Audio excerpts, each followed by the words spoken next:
Hey everybody, this is Rydo and we're back to another live stream of Shadowverse. Today is Wednesday, October 21st. I will say that last stream was quite the mess. As best as I can figure, after I had adjusted the log level on my router to tell it to just don't store messages that are unimportant, it reduced the amount of garbage in the logs long enough that uh, well enough. It did it so successfully, frankly, that it left the last 20 lines as having a irrelevant critical error um, listed that happens at boot up. Apparently, there's two little services that try to boot up and they don't. They give an error basically because they don't have anything to do. It's kind of ridiculous to log a critical error because you found nothing to do, but it did. These two separate services did that. And so I had my watchdog that resets my router whenever it thinks there's a problem see those critical errors because they were part of the last 20 where they wouldn't have been part of the last 20 in any other scenario because there's just previously was so much extra garbage in the logs. Well, and so yeah, that created a boot situation where every minute or so it would try again and after rebooting it would say, well, we see these errors still, and um, as such it would just move back to reboot again. So yeah, that was kind of a nightmare scenario right when I was streaming. The reason I guess I hadn't seen it before, I don't know. Yeah, I really don't know why I hadn't recognized, because theoretically my router should have been rebooting like crazy the whole time, but uh, it wasn't, or I wasn't recognizing that. So I can't really say why it started doing that then. But with fingers crossed, that won't happen. I've disabled the part of looking for a critical error. It was fairly redundant to have to look into the logs and see if there was a critical error anyways, because if you just stick with the am I receiving network packets question, that pretty much answers the question about whether your router is working or not. And that's pretty much all the IT stuff I did to the past couple days. So we can say that for the accountability section here, as I'm about to try Dragoncraft once again, and I'm not going to probably make any changes whatsoever to it, am I? No. I'm just going to cross my finger and hope I can win one game with this Dragoncraft deck as we do this Grand Prix. Odds extremely low, close to 0, that I would actually be able to get anything, get 3 wins, and make it to the finale, even in the B tier group. So what I have been doing instead is I've been playing Shantae Half Genie Hero Ultimate Edition, which until just about 5 minutes ago I thought was, here's a new image, I haven't seen this one before. I wonder if these are just secretly updated all the time.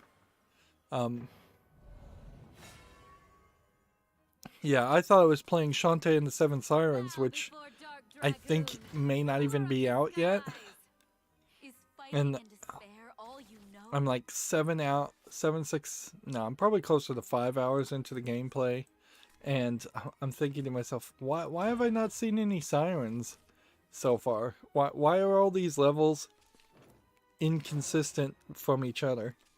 Which is really two separate questions. Like, you get these missions in Shantae Half Genie Hero Ultimate Edition, which is the technical 4th game, but seems like it is also trying to be kind of a soft reboot while still kind of be a continuation of the main story. They didn't bother to like reset any of the relationships, so all the characters from the previous games are still the same characters, and the relationships in the game are the same relationships. Although one of the relationships does feel like it's perhaps a little bit more antagonistic than we have seen. Usually, in the previous game, it felt like Shantae was a bit of a pushover, and she let Roddy Tops and her brothers walk all over her, and now she's kind of pushing back on that and being a little bit more aggressive, although she's still fairly kind and friendly with Roddy Tops, which is more than I think probably would expect for most people.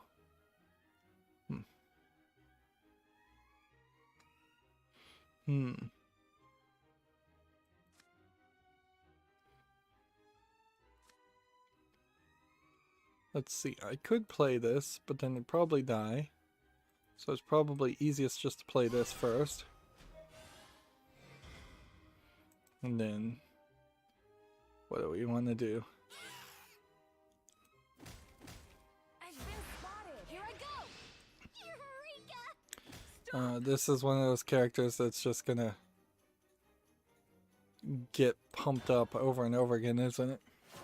So yeah, it feels a little weird playing Shantae in that I probably am fairly closer to the end than I think I am, because now once I saw that it was called Half Shiny Hero and thought about it some more, I remembered that there's like 4 or 5 separate adventures on the main menu that are kind of some like Kickstarter DLC type adventures, and all the adventures in the main story are fairly separate also, so I think I probably will be fairly close. Darn it.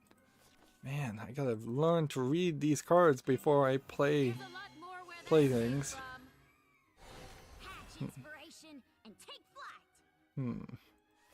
Literally cannot do anything because I just killed this with Ward and it'll just buff up this and then she'll just play another card with Ward and it just won't help.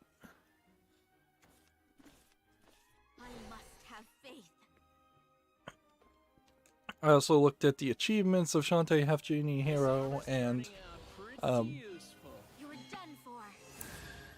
yeah, there's an achievement for beating the game on hard mode, and even on regular mode there are some platforming sections there that are a little frustrating.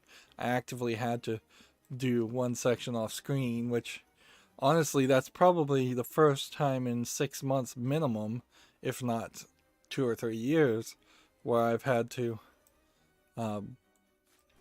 just say I'm gonna play this off screen because this is gonna be very repetitive.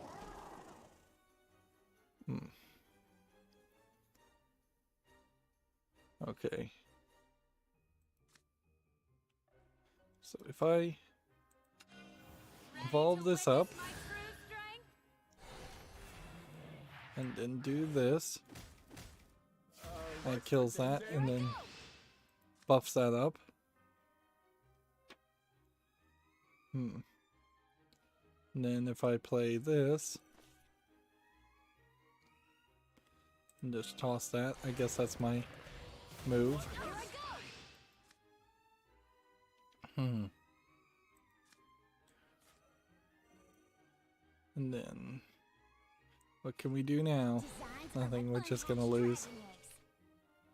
That's what we can do, we can lose. Because I've been mostly focusing on Shantae, though, I haven't really been playing Shadowverse or looking at the news, so we don't have. I say this every stream, don't I? Like, we don't have a lot of news to talk about. I imagine that there is some truth to that, anyways, because we had a decent amount because the whole weekend, including Friday, had bunched up on Monday, so we had a ton of news on Monday. There was also yesterday where, like, I woke up and there was, like, a sprinkler or a lawnmower that woke me up, and it woke me up right at that perfect time when you're halfway through sleep cycle, and so I just went right back to sleep, and so I think I probably did sleep for like 12 hours, or if not 16 or 18 hours yesterday too, so Artifacts obey me. not a lot of progress there. I probably stayed up till like 6 in the morning recording footage yesterday, then slept until like 10 or 11 in the evening. Which, yeah, is definitely not an efficient way to run a life if you're trying to get things done. Seems like my internet's working, so that seems to be fine. Although it does seem like bandwidth is always an issue. I don't know if I have an article about it, but apparently they're going to try and do an antitrust case against Google and separate the search engine and YouTube from the AdSense part of that, is the general gist of what I think I heard. Honestly, that's exactly what should happen. But you would be very foolish to assume that the United States is in any way going to actually effectively regulate any corporation. Like, they have been extremely hands-off and Gizmos like this every millennium. and just ridiculous, believing frankly unproven or disproven ideas around economics that have just become religious dogma much more than actual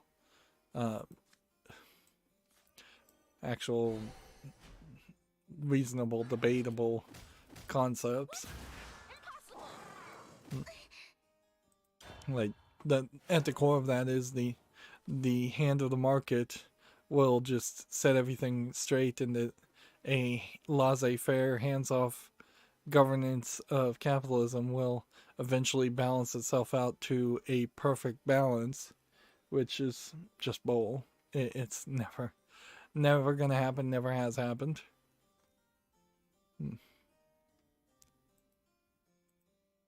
There's no motivating factor or moving factor at all that would cause that to happen. Corporations left on their own will acquire resources and acquire power until you end up with monopolies.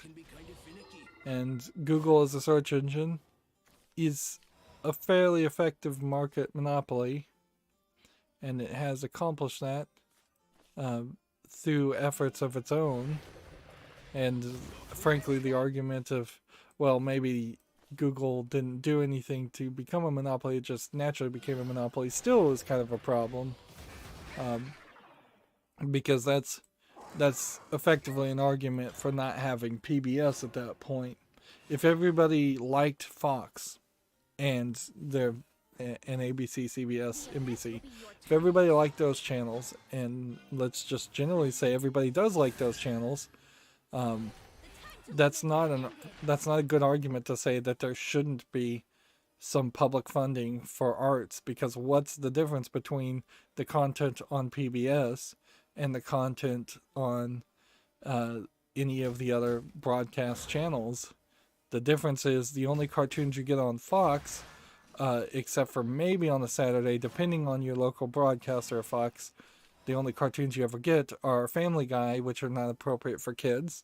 There's, with the exception of maybe an occasional special and Cosmos, if it is airing, there aren't really any educational shows that are consistently available on Fox or any of the broadcast channels. There's no educational thing there. There's nothing on any of those channels that challenge anybody mentally to engage with something different or learn something different. Of course, because PBS content is often challenging people mentally, it often is not very popular too, but that doesn't mean it shouldn't exist. Humility quells pride. But yeah, I think most people probably could figure that out, though. Most people can get that. For something completely different, the lewd gacha game Destiny Child that I play on my phone, the month went over and it's now doing a new event, but they also released their version on the TapTap Play Store, like App Store. It's not called the Play Store. Which the TapTap version does require you to just download everything and reset the internal settings. So it's a bit of a hassle, but it does still let you sign in with Google Play or any of the other accounts, with maybe the exception of Facebook. Seems like they don't support Facebook if you're signing in through that. But yeah, it's a one-time inconvenience to then have a version of the app that is not doing the global censorship that they feel like, I guess, they need to do to put it on the Play Store. There's really not that much difference in the outfits and the appearance, but there's 5 or 6 of close to, I imagine, 100 characters that are censored for one reason or another. Honestly, it's more of a case that the developers of Destiny Child didn't want to have to do the research or go through the effort of uncensoring something that their partner had censored when Lineup was still in charge of the global version. And the only thing that motivated them to try the uncensored models from Korea was the fact that that could be a selling point for TapTap. I'm not even sure I need to keep the App Store installed. I may very well just be able to uninstall it because Destiny Child itself auto updates most of the time. But yeah, that is available for anybody interested in following along. Alright. Banish all the cards. Discard a card. What to paint? What to Let's see. Do I want to evolve this? Painting? Maybe this time I can fade completely. See, is there anything else to talk about, really, before we start to go into news? I'm scrolling down my Twitter because right now we are getting a decent amount of news. Apparently Twitch has been extremely bad about following up on DMCAs. They've gotten some apparently from Summer, and they've deleted people's content without giving them an option to send a counter notification, and they've effectively put a strike on the account, but they're calling it a warning. Anytime anything says it's a warning, that's a strike, because the only way a warning could be a warning is the idea that you could get multiple warnings and that they're not keeping count. Which in almost any automated system, they definitely are keeping count. Otherwise, you could get a warning multiple times.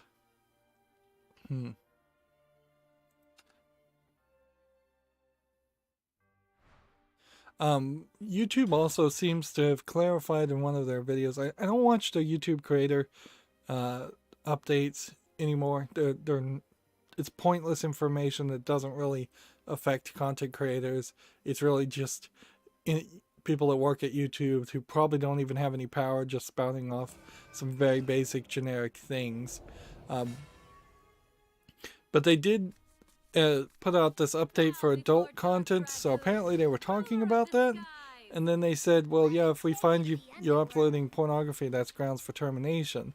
I'm like, okay, well, I thought that would have probably been obvious and already mentioned, so it makes me a little paranoid to think what they're really saying here is that they've decided to change a warning system and 3-strike system for unmonetizable content or adult content, and they've decided to lower it down to, we'll just terminate anybody's account if we decide to label anything on their channel as adult content. Which that's pretty dangerous. A pretty dangerous difference. Like, there's a manga anime reviewer girl called Sid Snap, who pretty much makes every single video she puts on YouTube is her talking about her reading adult content. She may not actually be showing anything, and she may be blurring a lot of things, so maybe that still stays in with YouTube's content, but maybe it doesn't. The way they phrase things is anything you put on the channel for sexual gratification is what they're calling porn. So if you're just having a talking about a fantasy or doing like an audio drama, like there's plenty of audio dramas you could think of that might have a scene like that. Like if somebody was, well, it would be copyright infringement for somebody to be reading Madonna's book when that came out, or Lolita or something like that. But let's say somebody actually had the copyright to those books, that they had gotten the license to do an audio drama around that. That potentially, even though the Lolita would be like a classic book and of relevance to society, according to YouTube, that's grounds potentially for immediate termination without any warning. And that really goes to show where AdSense and the ads have driven YouTube in a direction that is not as natural or in line with what the content creators kind of want to do. That they have been so obsessed with things being monetizable that they have completely shifted what the feel and experience on YouTube has been. Another way they're shifting the experience is that they're doing an experiment where mobile uploaders, people who upload videos from their mobile phone, can now upload 60-second videos. You always could do that, but those 60-second videos are now being treated as what they're calling shorts, but most people would just know as like TikTok or Vine videos, 10 seconds long, 60 seconds long, and that they're being overly promoted, whereas everything else that is short has been overly punished for at least 5 years now. Maybe that fixes some of the issues with like animators, but honestly, if you're trying to win back animators, that they've almost certainly left YouTube forever at this point.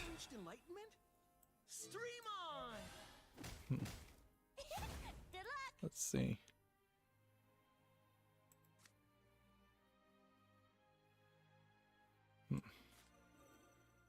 What I want to do is give me a play point, but that really won't do anything for me.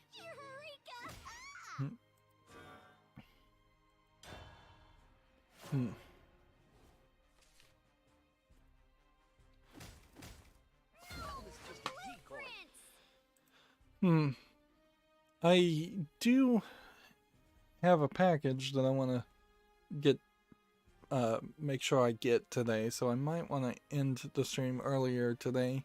Honestly, though, I kind of just always want to end these streams because I'd like to go back to Shantae. Shantae's a little bit too difficult of a platformer, but I still like the series, its warts and all. It definitely does give you the feeling, the Shantae series, that you very easily could have a lot of false memories, or I personally could have a lot of false memories as far as how far I got in games like Super Mario Bros. 1, 2, and 3. Like, did I really beat all of Super Mario Bros. 1, Super Mario Bros. 2? I'm fairly certain that at some point, maybe 10, 20 years later, I beat Mario Bros. 1 and 2. I'm not 100% certain I ever beat Mario Bros. 3. It definitely could have been a case where I have this kind of false nostalgia. Clearly, everybody would have that. Like, if you went back and looked at the graphics for Super Mario Bros. 1 and compared it to modern graphics, you will certainly have to realize that it is very pixely, and it probably doesn't play very well at all. So there's definitely some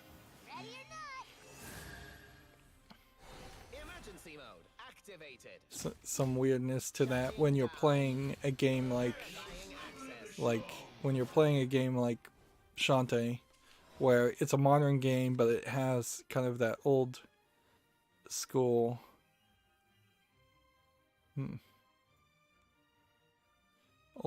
challenge to it. I want to do this. Are like unhatched dragon eggs. And then guess I can't do anything.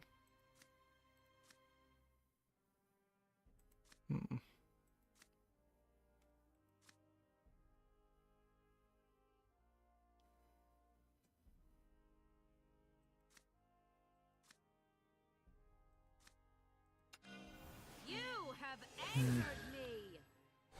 Hatch inspiration. Eureka! Gamma Citra has an article here they're mentioning. I don't think we really need to open it and talk about it. But Alexander Ocasio-Cortez is running an Among Us stream to drive voter turnout. I believe she is doing that on Twitch. That's interesting in not a lot of ways, but in one particular way, in the fact that she's streaming on Twitch after she had kind of complained about the military using Twitch to be a kind of bait and switch, like join the military tactics and just bad behavior in general as far as the esports division of the U.S. military. And I don't know how accurate all of those stories were, but it definitely did not seem like the military should be on Twitch. And generally, I think, because at the same point, I don't want like the North Korean and the Chinese military also esports streaming and spouting potentially propaganda stuff, and also just potentially bringing people into real world violence. I kind of hold a little bit of sacredness to video games in the sense that they don't promote physical violence as much as, say, like football. Professional football is a great example of something that is in its own core a violent action and a violent sport. But yeah, pointing out that a politician might be doing something slightly hypocritical is about the equivalent of pointing out that the sun sometimes shines. They all do a bunch of things, and I imagine politicians in general are just going to try more and more to reach the youth and potentially convert the youth into voters who they can rely on, and those voters that they can rely on are typically the ones who are not willing or capable of investigating the policies and the actions of the politicians themselves, and are very susceptible to being pushed in one direction or another, usually using the very standard generic wedge issues that we see trotted out over and over again.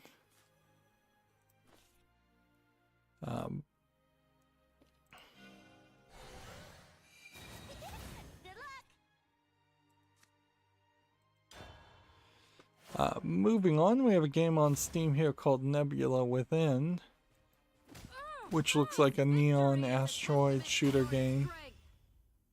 It doesn't look particularly interesting to me. $8.49 English only. I think I might need to put new batteries in my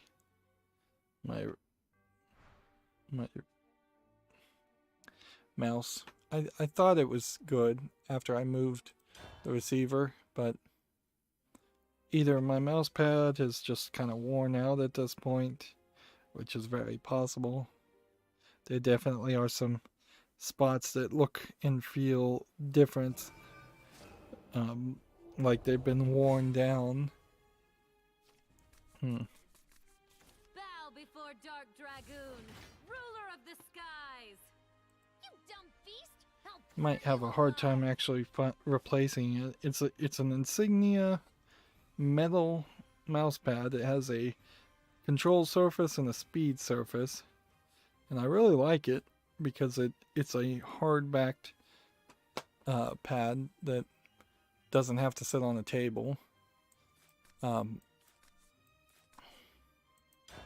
I wouldn't be surprised if it's fairly hard to find a replacement for. I did check to make sure my content was visible when I was streaming, didn't I?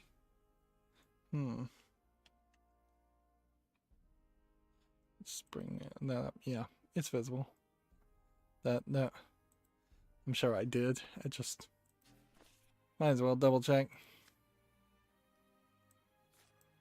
Designs are like unhatched dragon eggs. We've got a game here on Steam that I could probably show off. It's tagged sexual content and nudity, but the screenshots seem to be all YouTube family friendly.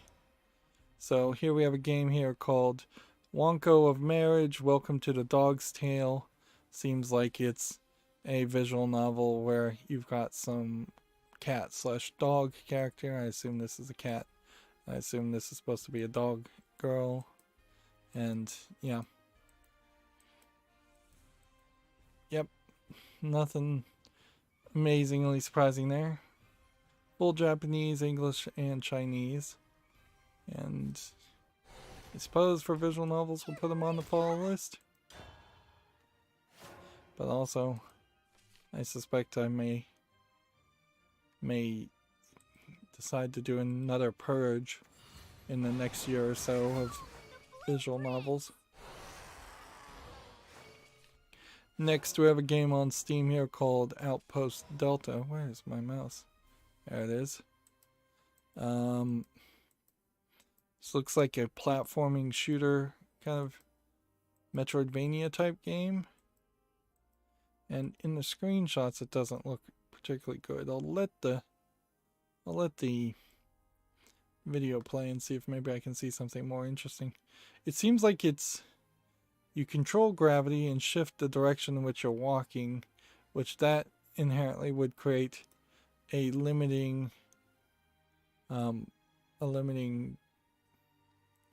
factor on the designs of the worlds.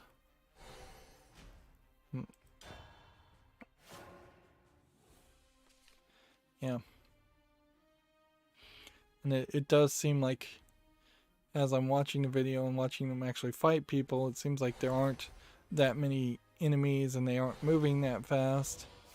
And it seems like you only need to get 5 or 6 shots in before you've defeated the character.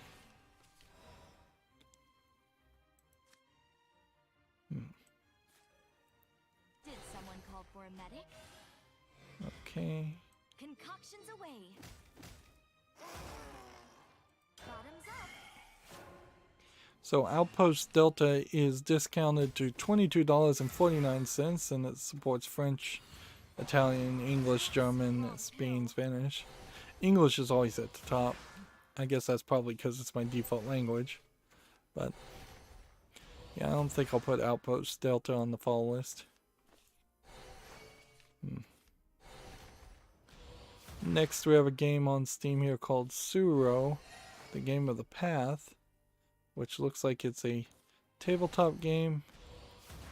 Is this sort of like the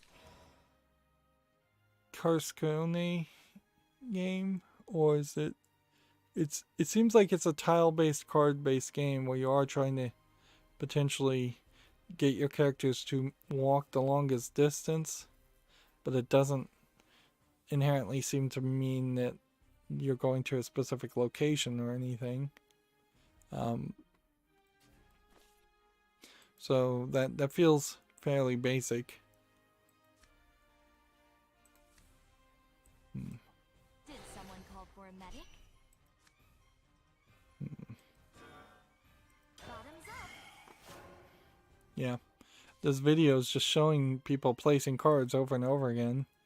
That does seem very, very basic. You cannot escape the shadow. Yeah, I just don't see enough of an experience here. Maybe this is a Chinese game. They're selling it for $7.49, or some other Asian country's game, and maybe it's well known in that country. But yeah, this just doesn't work. That would be a very boring 20-minute spotlight at most. So. A worthless endeavor.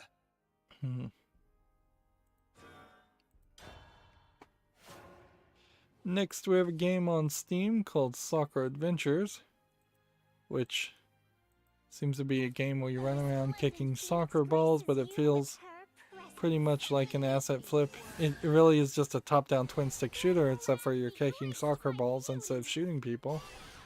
It's $16.19, which is way too expensive. English, allegedly full audio. Yeah, we're seeing some really overpriced games so far today. This is a little unfair, but the Godot engine is one of the people I follow on Twitter, and they are working on X11 display server progress. If you don't know what that is, that X11 is the display server that almost all Linux browsers use at their core. There is, on top of X11, things like Cinnamon, which I would recommend as your Windows environment manager, or Windows sort of emulator. It makes it feel a lot like Windows. There's also KDE and GNOME, and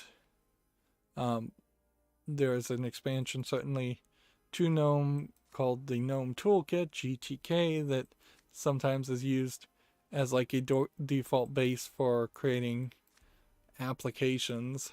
I hope you enjoy my traps. So what that inherently means is that Godot engine is working to make closer integration towards the displaying of images if you're going to make a game using the Godot engine, which is not perhaps even my third pick as far as the engine you should use to make a game.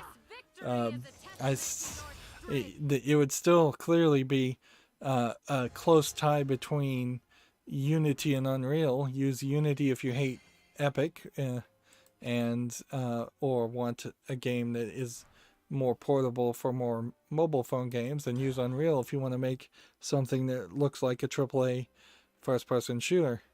Both Unity and Unreal also much closer to integrating things like NVIDIA graphics drivers and NVIDIA code, things like Fabric works, and there's actually a lot of APIs that NVIDIA and I'm sure ATI also have that I imagine the Godot engine doesn't really even touch upon, whereas if you're going to use the Godot engine on X11, you're probably going to use OpenGL, or I think they may have even replaced OpenGL at this point with something called Bare Metal or something else. I think they changed the name and replaced it. But I definitely remember OpenGL used to be the big thing. But yeah, the bigger thing to say there is it's just nice to see more people potentially making more games that will work on Linux. Are we ever going to get to a point where all gaming could be done on Linux? No, I don't think so. But we might get to a point where all new games can be played on Linux and maybe even run better on Linux. There is an ever-increasing amount of bloated features and just disk space being used up by Windows. So there could be improvements to that. Speed ups. But yeah, anything that first and foremost is designed to run on Windows is probably going to run best on Windows. But you never know. Yeah. I wouldn't be surprised if at the core the PlayStation 5 does run some form of FreeBSD or Linux on it. And maybe, I think the PlayStation 3 at least had that option to where you could run a secondary operating system on it. Which very few people took advantage of. Well, it did have that option at one point, and then they took away that option, and I believe the U.S. military sued them because they were actually using a lot of PlayStation 3s. But I doubt the Xboxes would ever use something that wasn't at least somewhat similar to Windows. I wouldn't be surprised if Nintendo adopted more of a Linux underpinning, but they wouldn't probably brag about it too much. Wouldn't be surprised if they're using a Linux underpinning right now for their operating system. This one, and then that one.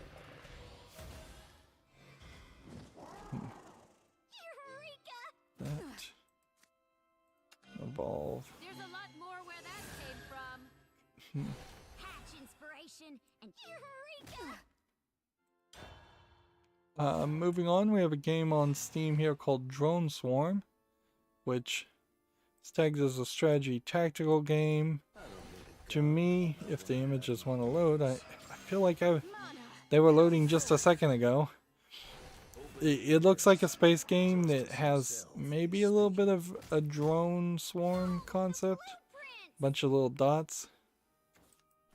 But you can see it's already mixed reviewed. It's $24.99, no discount. Several languages, allegedly all of them. Full audio, see? Control 32,000 drones is not a great way for a game to play. Like, I don't want to control 22,000 of anything, 32,000 of anything at the same time. It's good to restore health.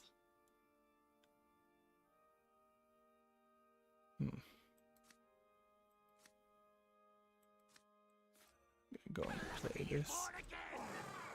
And this. Go and evolve this. And hit that.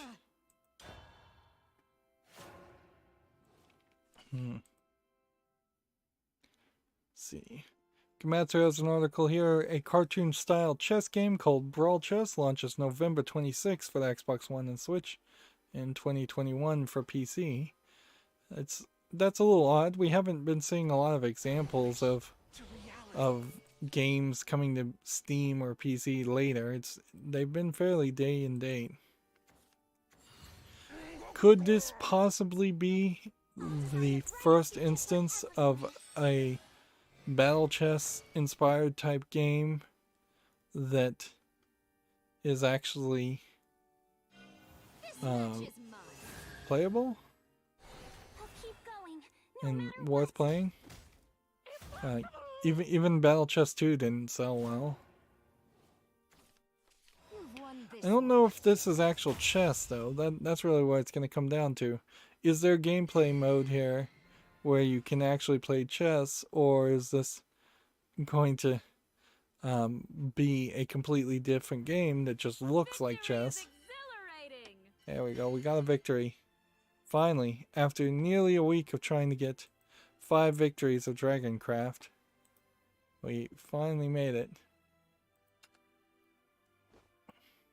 So now I just need to get Swordcraft or Dragoncraft again, and 3 more victories. And we even got a victory here, so we get a slightly improved reward chest. Maybe we'll get 40 instead of 30 gold. Or we'll get a pack of cards. That's not terrible. That's the equivalent of 100 gold. So we got some beneficial there. Let's go ahead and open one.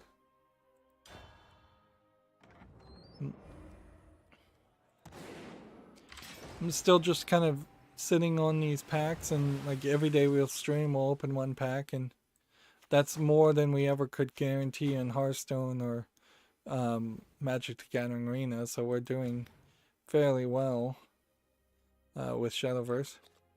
But I will fully admit that I never really feel like I've gained a deep love for Shadowverse. I'm not playing it extra off screen. I'm not obsessing with it. I don't love the art that much that I actually look at the cards or the characters.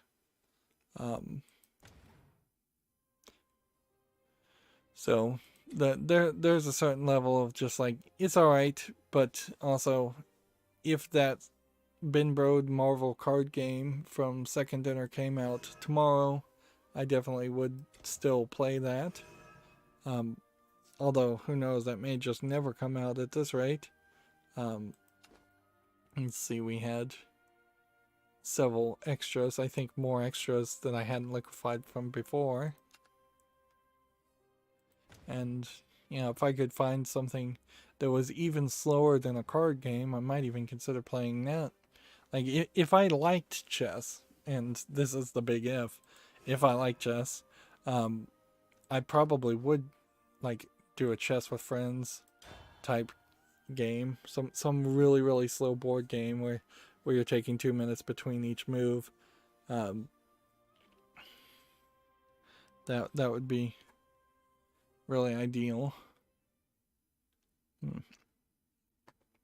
Moving on, TechRaptor has an article here. Doom Eternal, The Ancient Gods has been released. I assume this is DLC. A update was also released. This would be from ZeniMax slash Bethesda slash whatever team actually id Software. So Microsoft. But I doubt Microsoft would have bought ZeniMax and then immediately canceled anything that was already in the works. Like, if anything, Microsoft is making it very clear that they're going to stay the course for at least a temporary time, but they do seem to fairly well hint that after the next 2 games come out from ZeniMax properties, there won't be any contracts that say they have to come to PlayStation, and I imagine at that point there won't be any more ZeniMax games coming to PlayStation.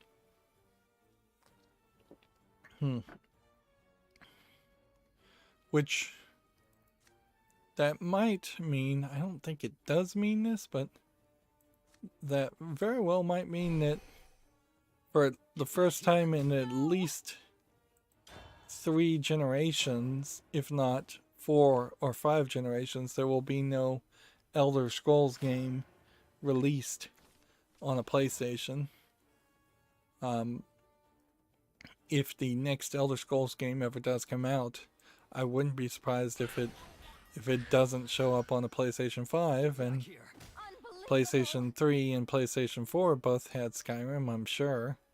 I don't think Skyrim was on the PlayStation 2, but I wouldn't be surprised if one of the other Elder Scrolls games was on the PlayStation 2, and I wouldn't be surprised if there was also any Elder Scrolls game even on the PlayStation 1. But I could be totally wrong about all of that, because those may very well have been PC-only games originally. Yeah, I wouldn't be surprised. No. Moving on, Gamatsu has an article. Jump Force DLC characters Moruim and Hiei launch October 27th for PS4, Xbox One, and PC, and early 2021 for Switch. Seems like they're taking... Well, I don't know Done for. who this character is, Morium, but Hiei, I think, is from Yu Yu Hakusho. Yeah, Morium is from Hunter x Hunter. I haven't seen that anime. So, what's more surprising here is the Jump Force still exists, because that was a very poorly received fighting game, particularly considering how it was fully assembled from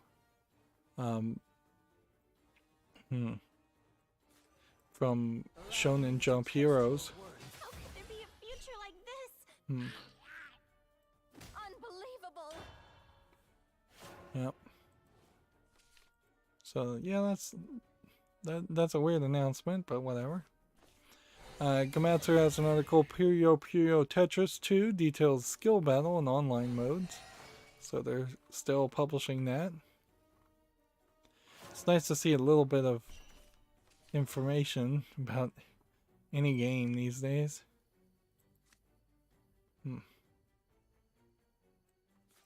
This. Spread your wings, loud and spread your mighty wings. And then, do we want to evolve? Prove your worth. Nope.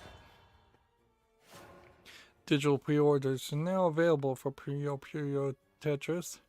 It's apparently for the PC, PS4, 5, Switch, Xbox One, and Xbox Series.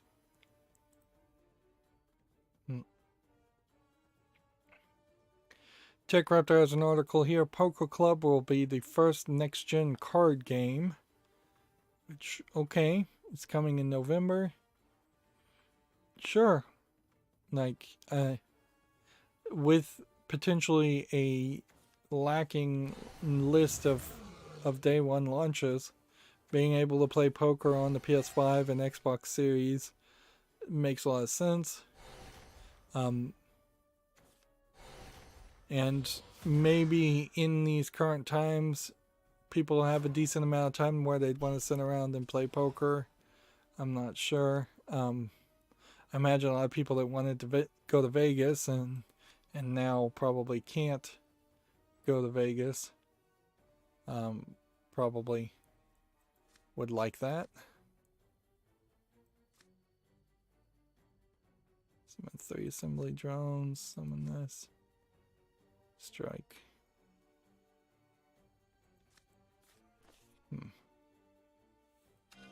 Darkness on this plane.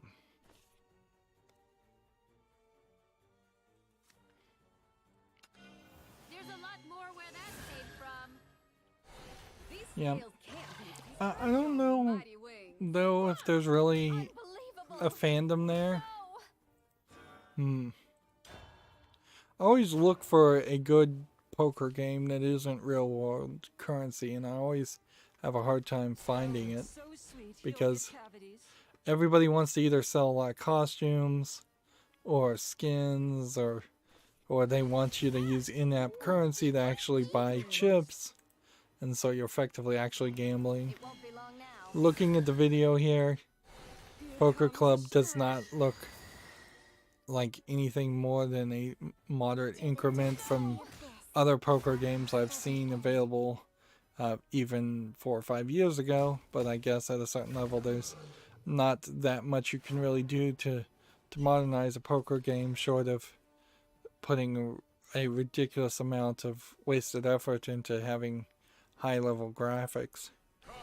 Spread your Okay. Ready to witness my true strength? You will not stand and prove your worth. Unbelievable! Unbelievable! Looks like you are. Next, we have a game on Steam here called Book of the Beast, the collectible card game CCG, Exhilarating! which, it doesn't particularly look like a collectible card game as much as it looks like a board game. There's a YouTuber that has a series that he's working on, and he's almost done, of the 7 deadly sins of collectible card games, and the latest 7 deadly sin, he said, was making a board game instead of a card game. This is coming soon, English and German. Doesn't look particularly that interesting anyways.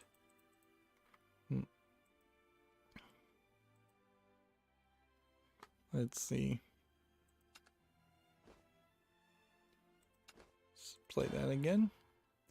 Gamma Sutra has an article here. Ex-Blizzard devs land $4.7 million for a new studio called Frost Giant. This is, well, that's a pretty image. This is formed by former developers Tim Morton and Tim Campbell. They Activate. both Fire. kind of announced this new business right at the same time as Activision Blizzard said they were no longer going to be working on adding new content to StarCraft 2. Although, in all fairness, the content that's been added to StarCraft 2 over the past 5 to 10 years has just been announcer packs and little polishes maybe here and there.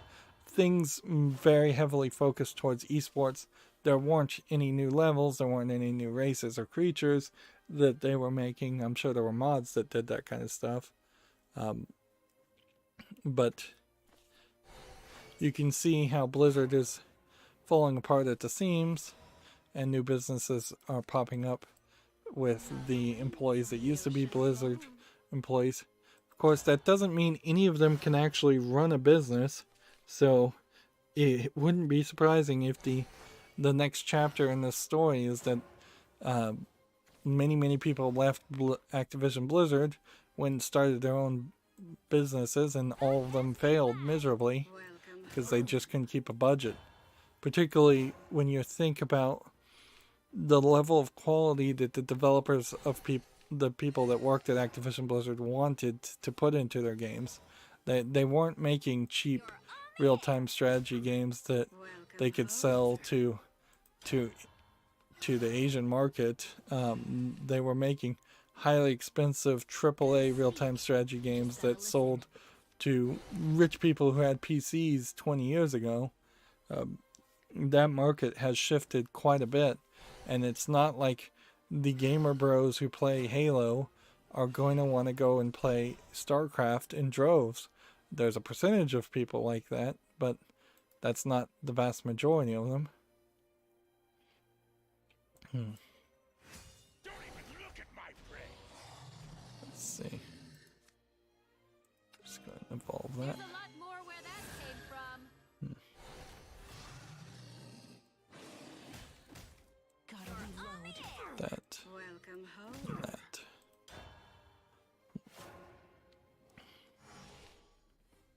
Let's see.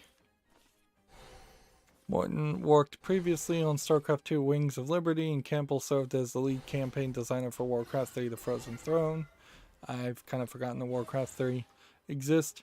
This really is more of a nail in the coffin for me to ever bother to play like Diablo 1 or StarCraft or any of those games. Even if they did come to Steam, which very possibly they will come to Steam at some point, I just don't see myself thinking that there's enough of a relevant reason to play those instead of playing like Command and Conquer instead. And even Command and Conquer is a hard sell just for the time investment you'd have to put into it. Moving on, Gematsu has an article. The Cotton reboot is coming to the West in Q1 2020. Cotton, I believe, was the shoot 'em up games that really didn't have a lot of relevance. It's not a shoot 'em up, it's a side-scrolling bullet hell Toho type shooter. Perhaps before Toho was what everybody was calling those games. Speak. Just You gotta can listen. definitely tell by these graphics that you're talking early 90s or older. Good luck. Tech Raptor has an article here. 2K Games discusses NBA 2K21's unskippable ads, which is to say 2K21 has unskippable ads. They say in some update they're going to fix that somehow, but I mean, they put it in there. They knew what they were doing. It's not like 2K games in general, 2K21 or any of the EA Sports games lately have been of a level of quality that was acceptable. Let's see. Ready to witness my true strength? Glad I got the Todd for bass. Kill that.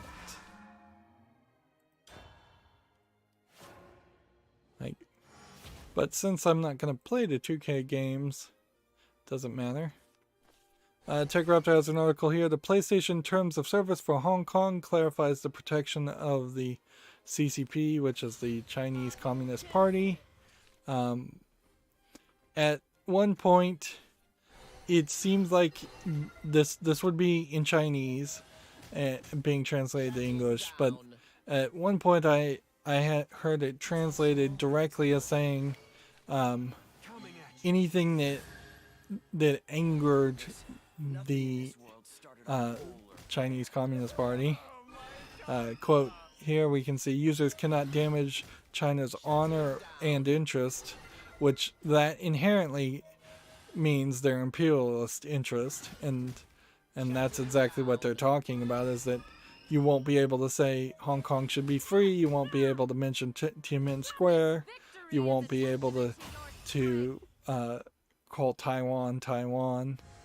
Same old censorship, same old garbage. Does Sony deserve special condemnation for selling a game console with this terms of service in EULA? I think it does. Like, I think at the core of it, knowing even in a small part the history between Japan and China, for a Japanese owned company of Sony, even though we know that Sony Entertainment Interactive has just been completely abandoned to California people, and California people are stupid at best and perhaps obsessed with getting into the Chinese market for money reasons at worst. But yeah, I think they do deserve some extra condemnation here. Because if they had run this terms of service across the board of the Japanese Sony, and Sony, the Japanese office of Sony cared and all, they would have said, no, don't do this. This is going to create a big backlash. And it would have been seemingly fairly easy for them to keep their entire EULA the same way. Here you go. You may not use your account or PSN in any way to create, reproduce, publish, or disassemble any information which opposes the basic principles of the Constitution of the People's Republic of China. It's not a republic. Let's just dissent on that. It is a empire dictatorship at this point, with fake elections as much as Russia is, or endangers the security of the People's Republic of China, divulges People's Republic of China. Yeah, they went all out here. This isn't just something somebody snuck in. There's a whole page here.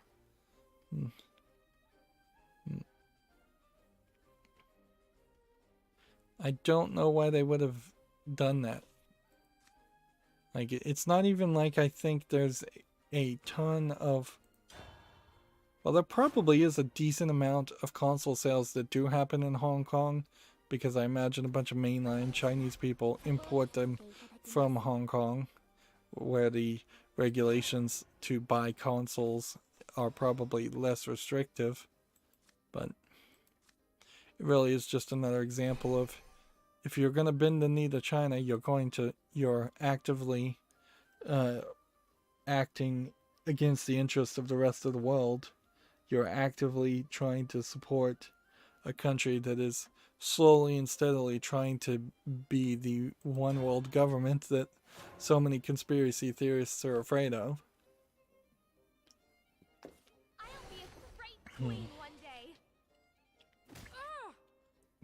But I probably have to get into that rant farm too often.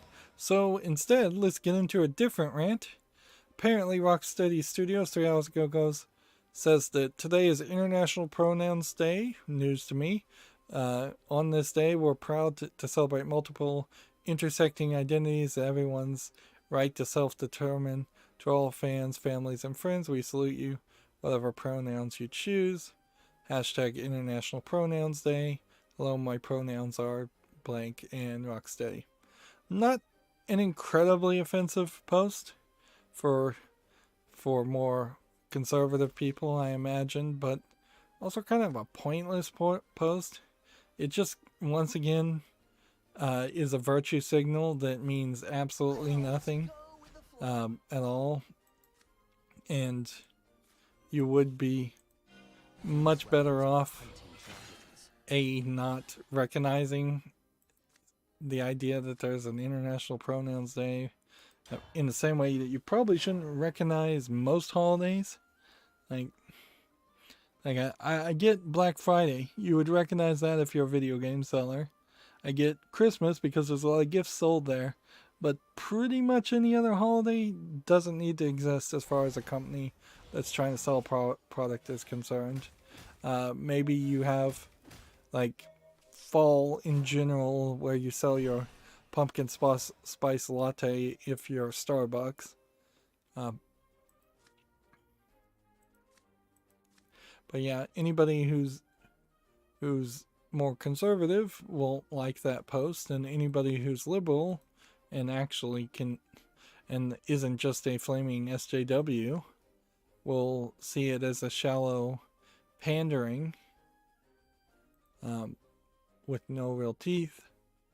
The bigger question, I guess, to ask is, if you think about Rocksteady's games, almost all of Rocksteady's games have been Batman games, and with the exception of the newly announced one that meant you played as Batman and only Batman, and it meant you fought against mostly men.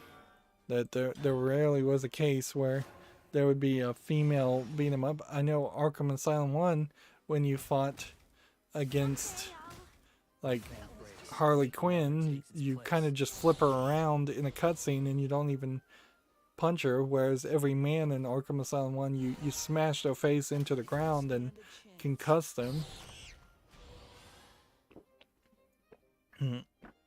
It would have been fairly easy to have Batman or Batwoman be playable in all the games, and that just never happens. It would have been fairly easy to bring in more female bad guys, certainly. I don't think in any of the Arkham Asylum or Batman games there are any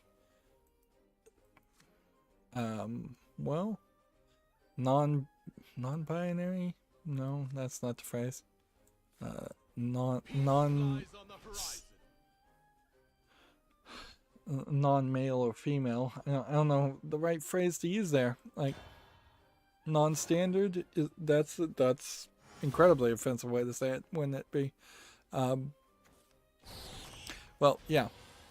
There isn't anybody in any of the Batman games that Rocksteady has put out that I know of has ever identified as as anything other than male and female. And DC in general, I don't think has ever done that. I got this.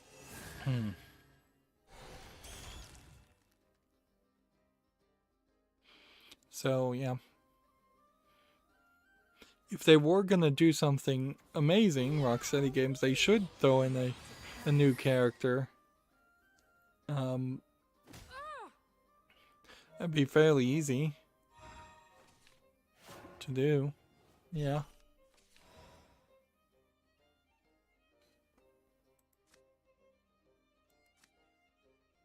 You dare to disturb my domain? My empress. Alright. Let's hit There's this. a lot more where that came from. Too late for apology. Sink. You're kidding me.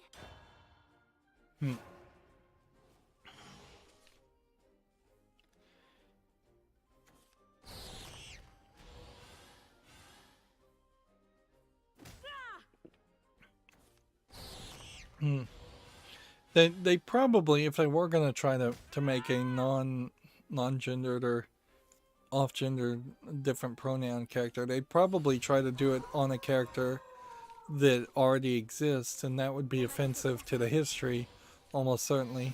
I could see maybe an argument for like Clayface, in that over the course of him being unable to maintain his own appearance, This victory He- is a he- testament to your strength. he through self-therapy or self-determination decides that he's going by a different pronoun. That would make sense.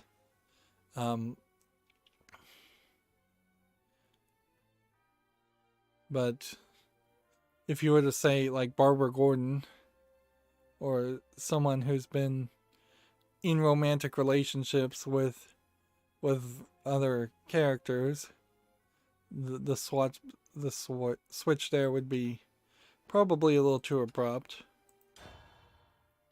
And at the core of it, I just think Rocksteady Games, like all video games company, are better off just taking care of their own employees, paying them better and treating them better and cutting them out and reducing the amount of overtime. Very basic things that any corporation could do without having to become a flaming SJW, which they also have a hashtag Black Lives Matter, so Ruler of the skies. yep. There definitely are some conservative, more right-leaning people that would see this stuff and say, boy did I love Batman, but boy am I never going to play the next Batman game. And does that really help the video game playing society? If gamers in general are a subgroup of society, if we do have some shared experience, does it help to drive away people and eliminate more avenues of shared experience and shared understanding? No, it's counter to the goal.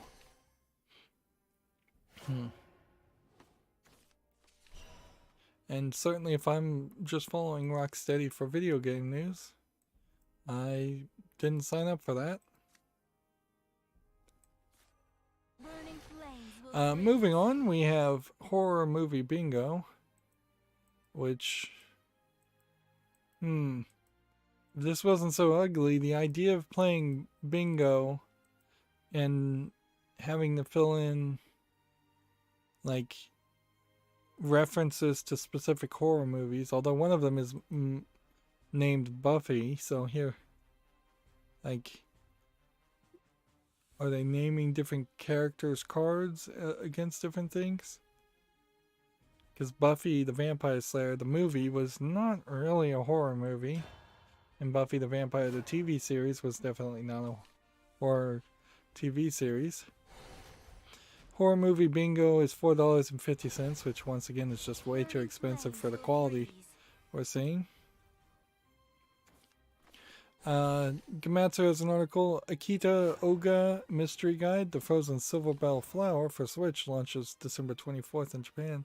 This looks very, very rough in its animation, but this might be based off of an old manga, so that might be very much in line with the quality of the manga. Although I'm not sure that really matters. I think at a certain point you probably should just modernize your game to look like a modern game, even if the old art looks different.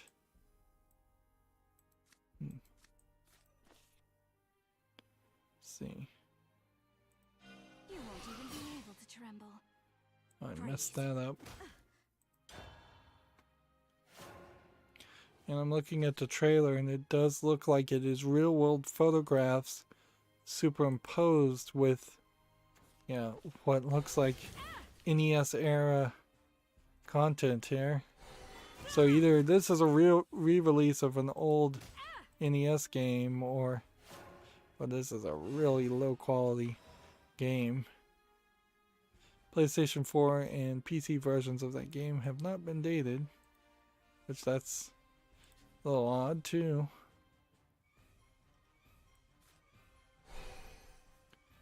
Come on.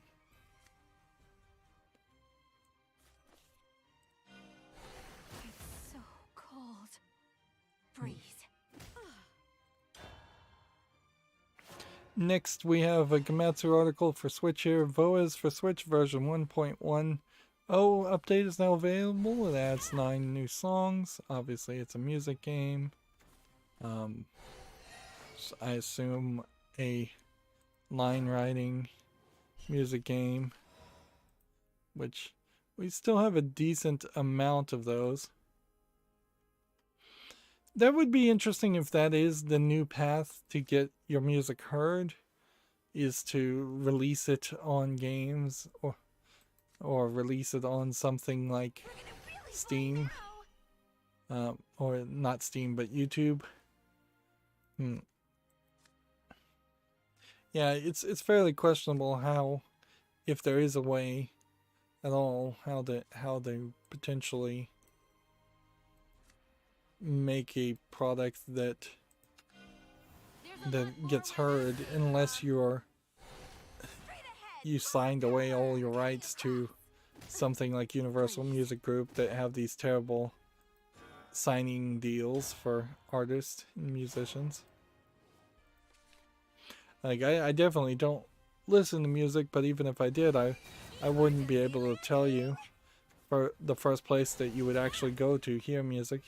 It's a little surprising that for all the podcasts I listen to, how they're just crammed with advertisements. It's a little surprising that there isn't a group out there that does that, but with music, where they say, hey, play our song in between an ad break. But then that would be like a 2-minute song, and it doesn't inherently make any profit for the musician. Yeah, I guess everything probably just goes to Spotify, and you just get pennies from Spotify. I guess that's just how the music industry works nowadays. Which, at a certain point, I don't know if music ever should have been a commodity that could have been sold in the first place. More and more as I think about it, I feel like stories and ideas and concepts in music, all of those things should be just like public domain from day one and not copyrightable. Like, there's just very little benefit to society for people to think that they can make money from making music when that's really not something that can actually happen for almost anybody, except for maybe the children of other rich and famous people. Well, I'm getting wrecked here. Moving on, we have a Gamatsu article. Picon Tier launches in early access on PC in 2020. It's a little late in 2020 to say just 2020 before the end of 2020. Let's see. It looks like it's a little blocky type game. Looks like it's probably a bit Stardew Valley-ish. Or, yep, it's a blocky RPG Stardew Valley type clone. So yet another game I just don't think I'd ever play. Desperately need a dragon craft, unless I want to try the other character, and I guess I could try that. Let's see. Tech Raptor has an article here. EA is being sued in Canada over loot boxes. I imagine EA and any other company that's still doing loot boxes will be sued over several places. So maybe that'll eventually turn into good news for consumers, but also maybe not. Here we have a game on Steam called Space Force Squadron, which looks like it's a side-scrolling shooter. It's lacking a little bit of visual polish, and honestly it would be very hard to justify playing a side-scrolling shooter anyways, particularly if it wasn't something like the most relevant one, which I imagine would be R-Type. This is $1.59, English and Portuguese Brazil. You can see this animation style is fairly rough. Yep.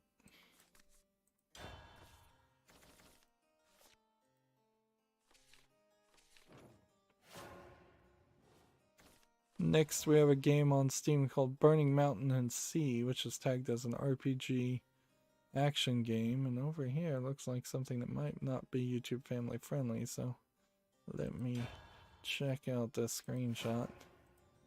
To me it looks like it's a visual novel, and then with some other stuff clear out. No, it's not a visual novel, is it? No, it's more of a hack and slash action game where it's a big giant screen and you're fighting just one monster. And it's actually not terrible looking as an action hack and slasher, but it does have one screenshot of a scantily clad Chinese lady, which makes me think there's probably an adult sex scene in it. And then there's one screenshot that's highlighting a menu of some sort, which definitely points to it being a Chinese product. It kind of doesn't matter though, because English is not supported. It's $10.39 as Chinese only.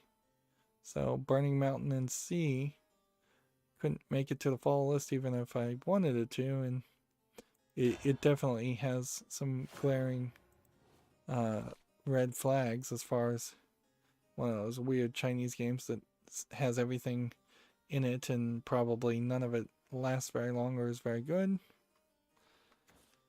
Next we have a game on Steam called Measure 111, which looks like a top-down twin-stick shooter, Asteroids clone.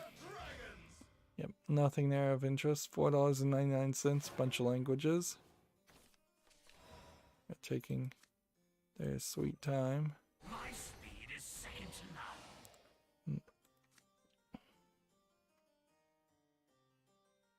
none.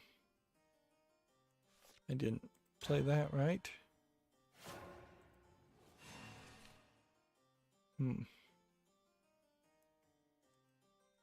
Here we have another game that is showing a lot of legs. I demand a rematch. More of my steel. Here from the developer Cute Anime Girls, which at that being the title of your developer, the name of your development company clearly should have been a red flag for Steam. We have a Russian troll game here, My Cute Commissaire. I mean, I don't know how you take that as anything other than a Russian troll game. You have kind of badly drawn lady with huge cleavage, and you can see it's basically a match 3 Honey Pop clone. They want $1.19. It's full audio English and Russian, it says. There is definitely something to be said about the fact that, with a few exceptions, there are very few games made in the United States, made in the West, that are designed to be pro-rah-rah government propaganda nowhere near as the Russian games. We don't see, I can't think of more than maybe 5 joke games that have Uncle Sam in them. When you see Call of Duty, half the time Call of Duties don't always put the military in the best of light.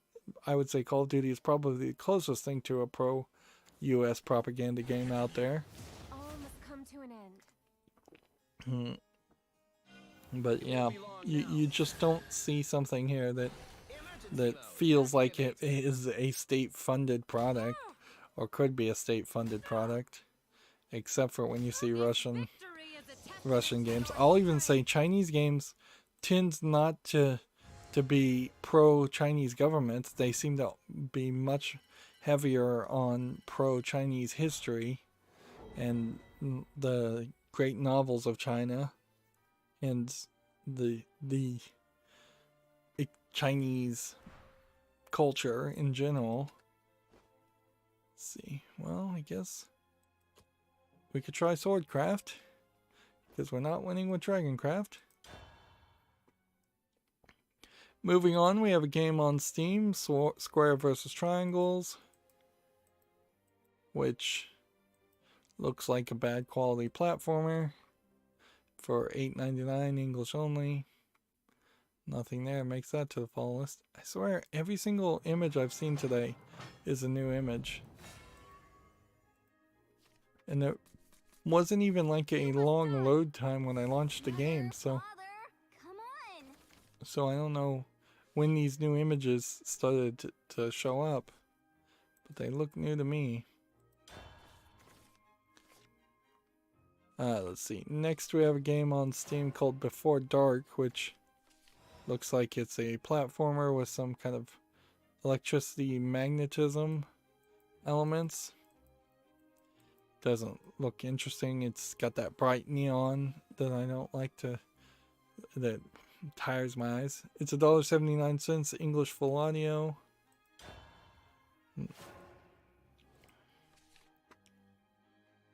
See, next we have a game on Steam called The Episodic, which looks very visually interesting, but this also looks like this could be just an asset flip game. Playable cinematic gameplay trailer format for the project The Episodic, of a lost astronaut in search of the mystery on forces controlled universe around him. That doesn't feel like a English sentence. Yeah, well, best I can tell, this is a free demo. Best I can tell is this is a game pitch at best, or just an asset flip at worst. Like, either way, there's no reason to put a game like that on the follow list. It's been very notable that at least Giant Bomb, which is about the only mainstream video game site that I've seen, that I follow anymore, that they have not, in this time of slowdown, they have not done anything to go back and look at more games or reduce potentially play demos or things. All they've really done is just sit back and kind of relaxed and just said, well, there's no games, so we just won't talk about games.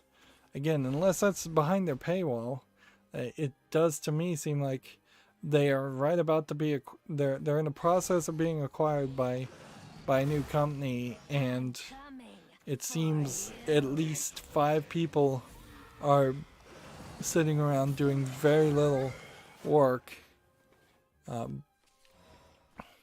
And maybe they see the writing on the wall, and maybe they are just all gonna get laid off. I wouldn't be surprised if that's exactly what happens. So maybe they just don't care. I won't stop singing until there's world peace. Okay. Let's speed things up. Too slow.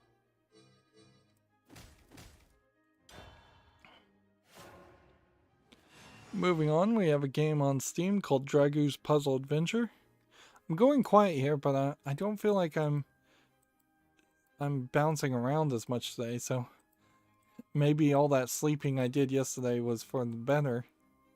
Dragoo's Puzzle Adventure, here's 449, it's English full audio. There's basically nothing to say here, it's just a ugly looking box pushing game.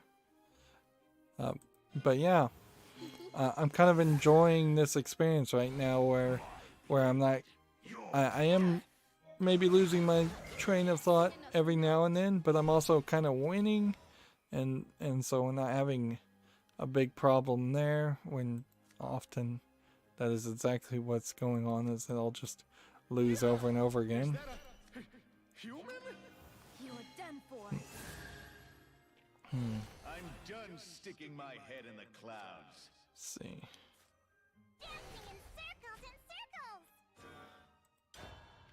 circles. Next we have a game on Steam, Knights of Gromthor, which looks like it's some kind of real-time strategy, but not very visually polished. It's $4.99, English, allegedly full audio.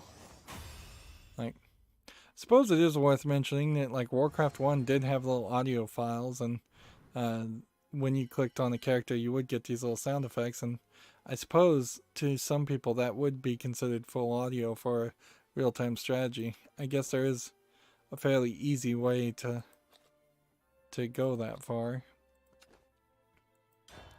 Like, at a certain point, full audio is just a terrible indicator.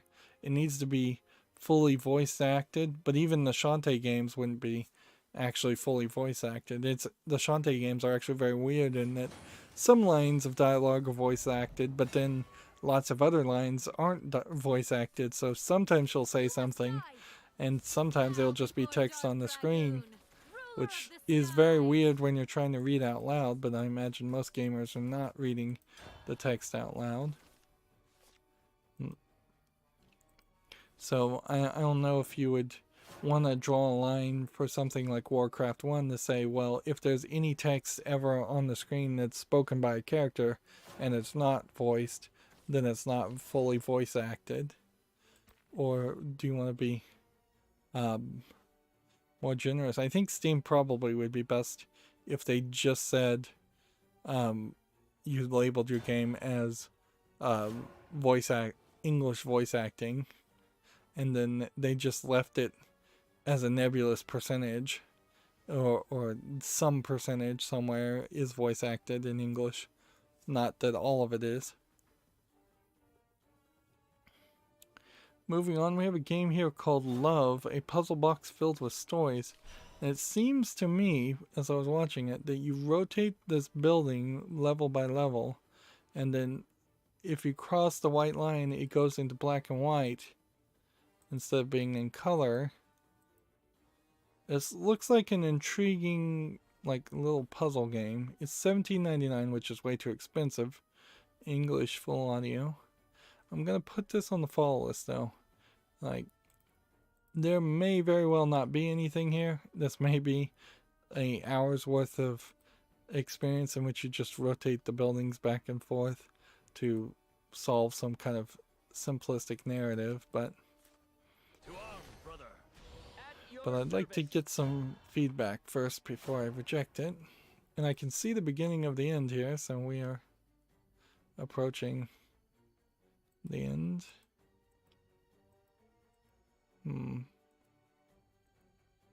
Well, I don't know if YouTube's family-friendly rules go against upside down crosses, St. Christopher's crosses. Let's just call him that.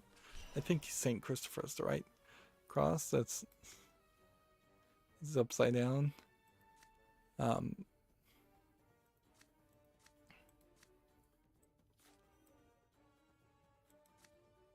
Officer, play this, do this, do that. Yeah, I imagine it's not really a big deal. We have a game here called Dungeon Lord, and then some Asian characters. We can see it's already mixed.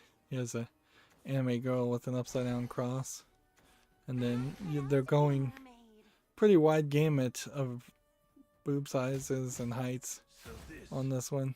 is This my one's not tagged as having any You can do it. adult content though, and it does kind of look like one of these unpolished Chinese games. English is not supported, $14.99. Korean, okay, so it's an unpolished Korean game. Apparently it's based on a Korean internet novel, which these Korean internet novels are getting more and more popular.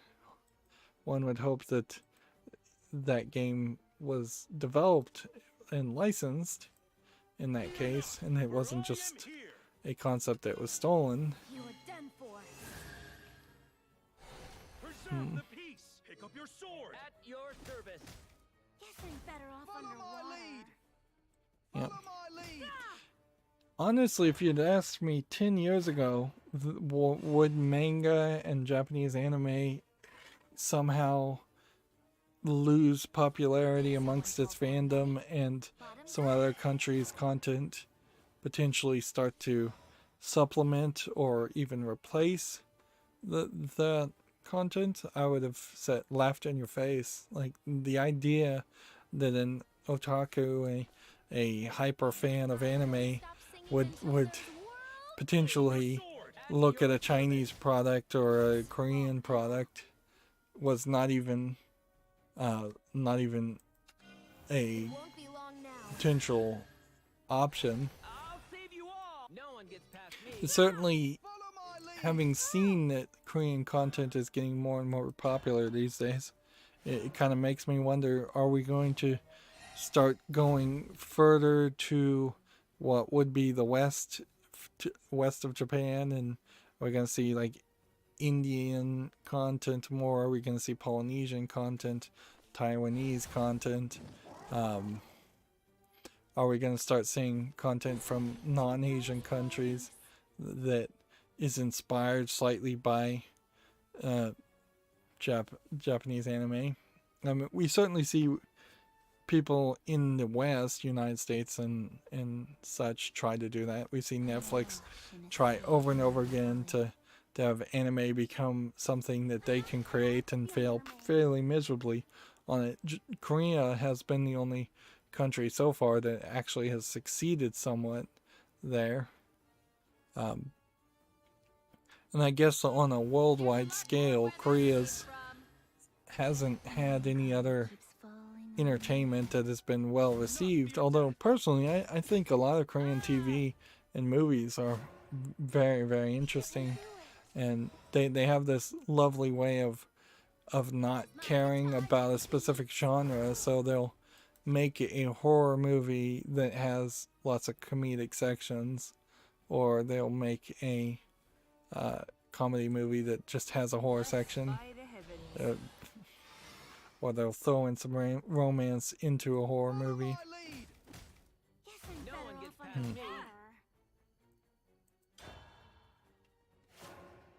underwater. Yeah. But on the other hand, if you look at like the United States, the last thing I would like to see is creators of content like DC and Marvel fully abandoning the DC Marvel universe and trying to just make a whole bunch of anime mangas instead. Complete. Although DC and Marvel comic books seem like they're doomed to fail regardless, so anything that keeps them afloat, I imagine, at this point. But we definitely have seen Bottoms up. DC and Marvel try to have manga and try to get it to sell in Japan, and it's failed fairly spectacularly. Have faith. It all ends here. Victory in sight. Just as planned. The battlefield trembles No one gets past That. me. as my And guitar that. gently beats. Moving on, Gamatsu has an article. Near Replicant version 1.22474487139 launches April 22nd, 2021 in Japan and Asia. April would be the 4th month. And then 22 would be the day. So the rest of these numbers may mean something, maybe, maybe not. Near Replicant, I don't think is the mobile phone game that's just like a walking simulator. I think Near Replicant may be the next storyline experience for the Nier series. Not labeled Nier Automata, however. Apparently Nier Replicant has already been released in Japan, so this might be just releasing an old game. Which, okay, that might make sense too. And also maybe a case where this was some side quest content that that was extra to the Nier Automata series.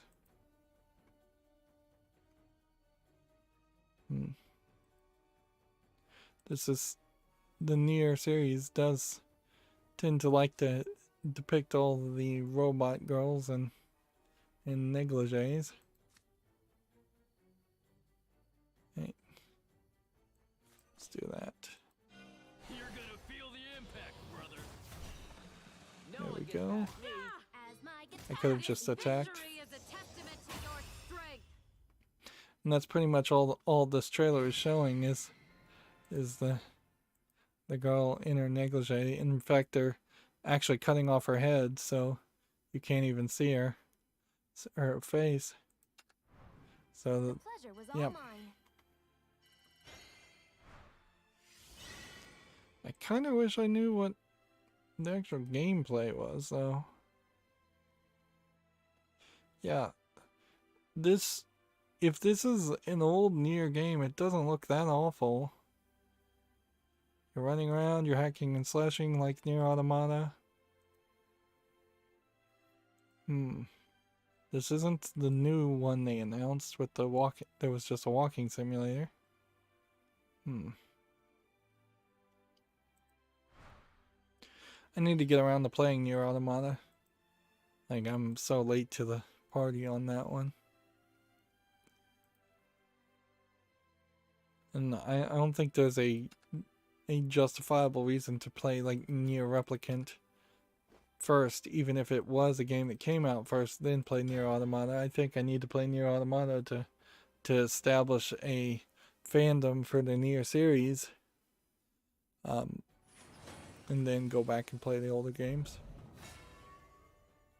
Moving on, Gametsu has the Famitsu review scores for issue 1664. Let's see, decent number of games to this week. Short Hike, 32 out of 40. A Birthday of Midnight. Birthday of Midnight came out for the Xbox One, Switch, and PS4. It's 27 out of 40. That's pretty bad.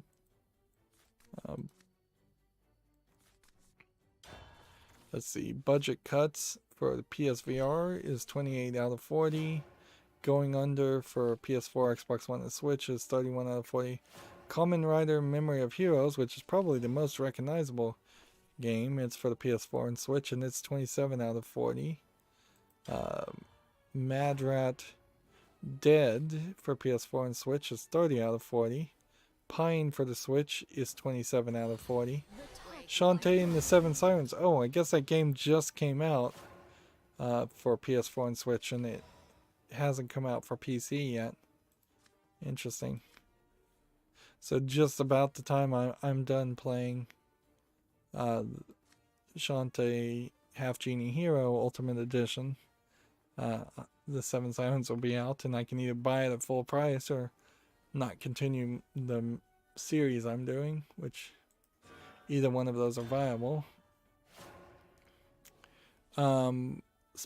Spiritfarer came out for the PS4, Xbox One, and Switch. It got 34 out of 40, which shows that Spiritfarer, even though people have pretty much forgotten about it and aren't talking about it anymore, is probably worth playing. And then the Survivalist is 30 out of 40. A decent number of games came out this week in Japan, but a lot of these are older games, certainly. A lot of these are particularly poorly reviewed. Some of them are not recognizable to me at all. But it seems like there was a little bit more games. And that is in line with the experience I seem to be having in the West, certainly with their, in the past week or so, being a slow increase Do you know of games, even if it's not particularly great games. Your lips and live in perfection.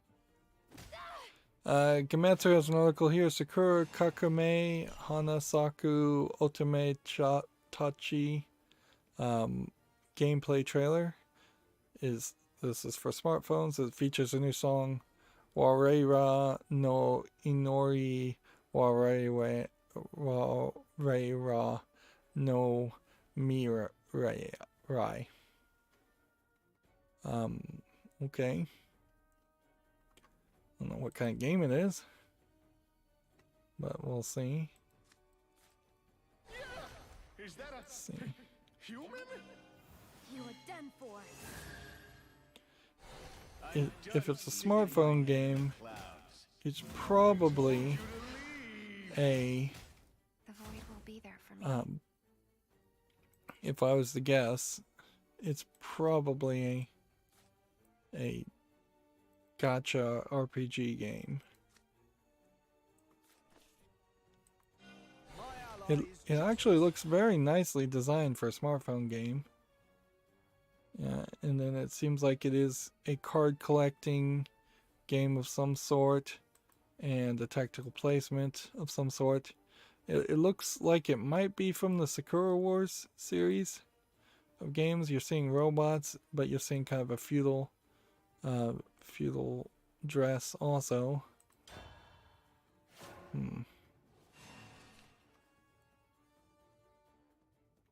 So yeah, there might be a game there, although I'm not sure that game would ever come to the West, particularly under that name.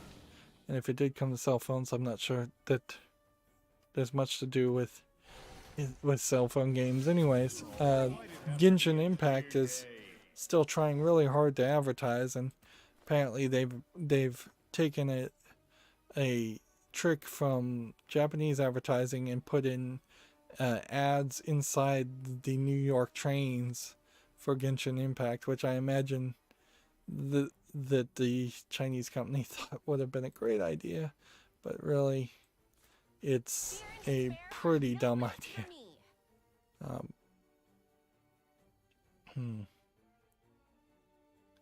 Yeah. The odds that anybody who's interested in playing Genshin Impact would be riding a New York train and actually look at any ads on a New York train, I think are approaching zero. An exemplary battle. And still a lot of these game-ending strategies. I wish I understood some of these better and had the cards to play them. Because clearly that's what's needed these days for playing unlimited. Maybe I should play ranked or rotation. And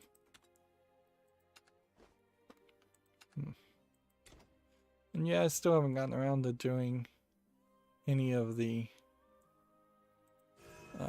single player stuff that's still around.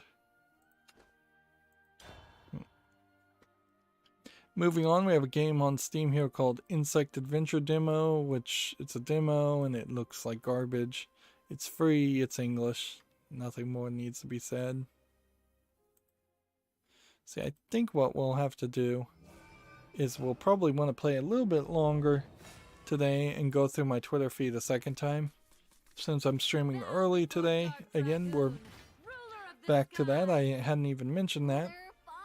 But yeah. I'm questioning if that 5-hour energy drink I drank a while ago maybe played a role in me shifting my sleep schedule. which if it did, I guess that's fine. Yep. I have 2 more bottles of it, and so of 5-hour energy extra strengths, and so I need to drink those because they're expiring too. Might as well drink them and not just pour them down the drain, although maybe it would be wiser just to pour them down the drain.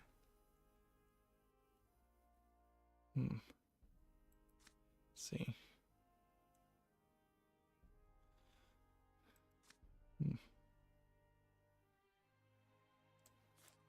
Let's play that.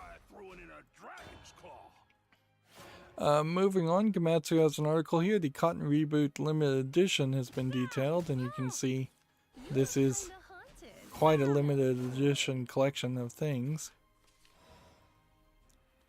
I suppose, speaking of limited edition, they're releasing an art book for the cell phone game I play, Destiny Child, and they do have a American store, so I don't know, like that'd be a little crazy. 100 pages of lewd anime girls in big print. It would be the typical type of thing I'd like to have on my shelf, even if perhaps wiser, calmer thoughts would prevail and tell me that that's really not something you would want too much on your shelf. There's just always that chance that a underage person might show up. Although, actually, I have that set fairly well. All my anime is behind a locked door, so if somebody kicks down my door and then looks at my bookshelves, it's their own darn fault at that point.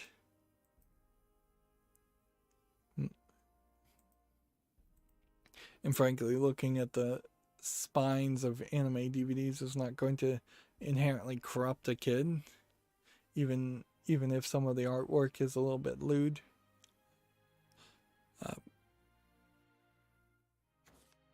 Let's see. Moving on, we have a game on Steam called Counterblocks, which is just a Arkanoid clone. We see these fairly frequently, and they look about that quality fairly frequently. Also, $4.99 English and Japanese, and nothing here deserves to be on the follow list. Deal 5 to a random enemy follower.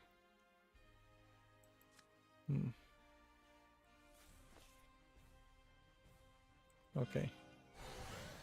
I just want to fill the emptiness. That failed. There's a lot more where that came from. That's enough heat. Let's quench it. Strike!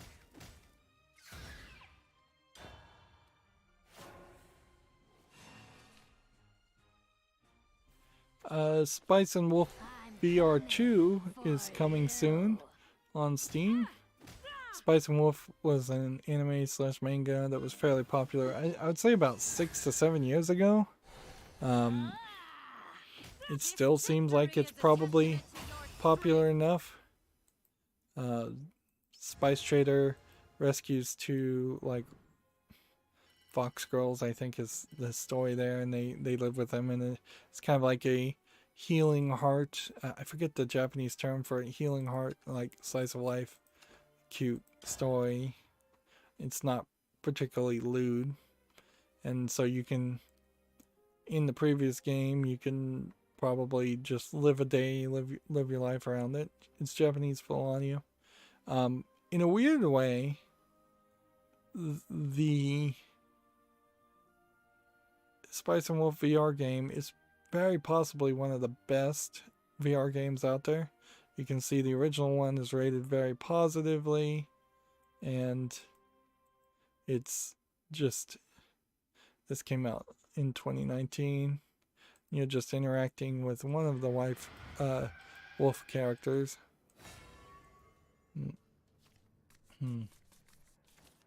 $24.99. It's only gone on sale as low as $17.49. But there's actual visual polish here. There's actually something that I think you very well get from VR. Unfortunately, that thing is probably living in a fantasy world for a brief time, but heck, that might be what VR is good for. So, yeah. Spice and Wolf 2 clearly seems like it might be more of the same. Next, we have a game on Steam called This Is Not Chess. I'll wait until Spice and Wolf 2 actually comes out, though, before I put it on the follow list. And honestly, I'll probably never have a VR headset, so it doesn't really matter if I put it on the follow list or not. This game is called This Is Not Chess, though, and this doesn't look like much of a game. It's early access, $7.99 English only.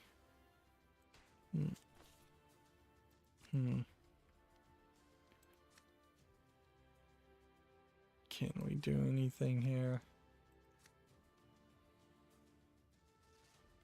Can we discard a nature card?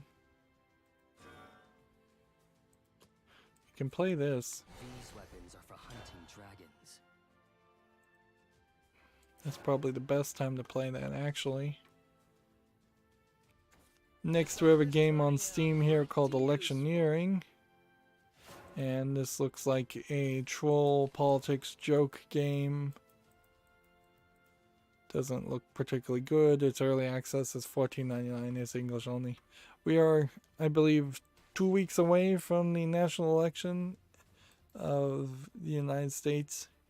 And so hopefully after that is all done, we will start to see less of these political games. Get back here. Honestly, I would be a lot happier to hear Valve come out and say that they were going to put a moratorium on political themed games or heavily curate political themed games as we approach the election, much more than hearing people like Twitter and Facebook make claims that they're going to do that, which I think Twitter did say they were going to do that, or even maybe YouTube said they were going to do that. Although,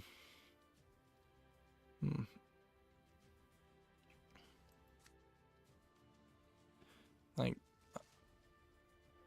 generally, maybe we should just always embrace free speech, because people are not going to get used to free speech if we take away free speech when there's an election and then give it back when there isn't an election. People are just going to have to get used to the new world and the fact that people can say lies and be deceptive and just spout nonsense. This armor's turning out pretty useful. Next, we have a game on Steam here called Match It, which is a puzzle VR game, allegedly. To me, it doesn't look very good, though. It's free, so I guess the price is right. English only. Particularly if you have a VR game, I guess one more free, low-effort VR game is better than nothing. But it really does go back to probably Half-Life Alyx was the last time we had any good quality product for VR. I always go with the flow. Let's try throwing in a dragon's claw.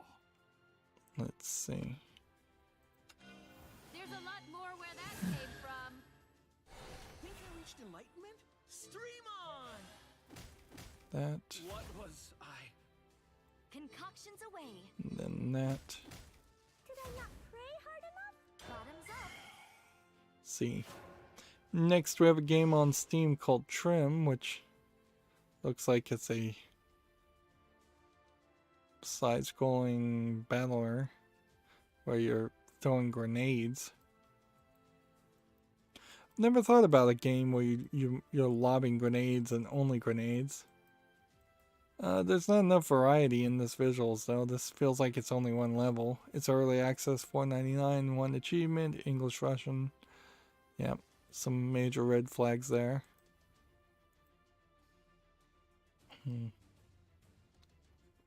Next, we have a game on Steam here called Green Dragon, and then a bunch of Asian characters.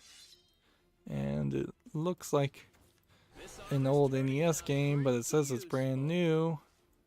And I think it's a beat 'em up. I think in the background there, you're beating up one or two people. But boy, does that not look like a game. Early access, $2.99, English only. That's strange also. Why would you call it Green Dragon and then have Asian characters in the title and then not support any Asian language?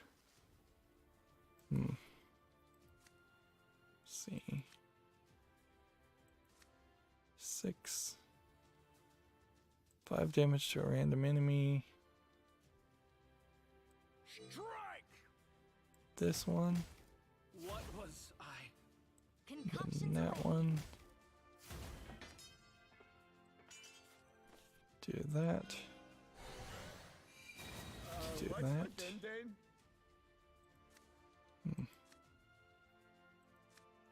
Stream on! No! In the turn. Bottoms up. Next we have a game on Steam called AMI, which this entire video is just somebody talking. And the actual game looks like it's just an RPG Maker game. They're saying it's a puzzle horror surreal game.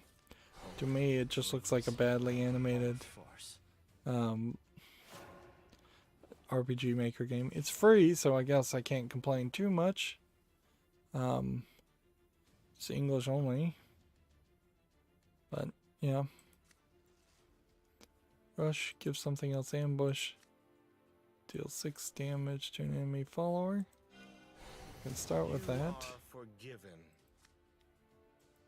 And then toss that. And then we'll evolve that. Ready to witness my true strength? And then attack there.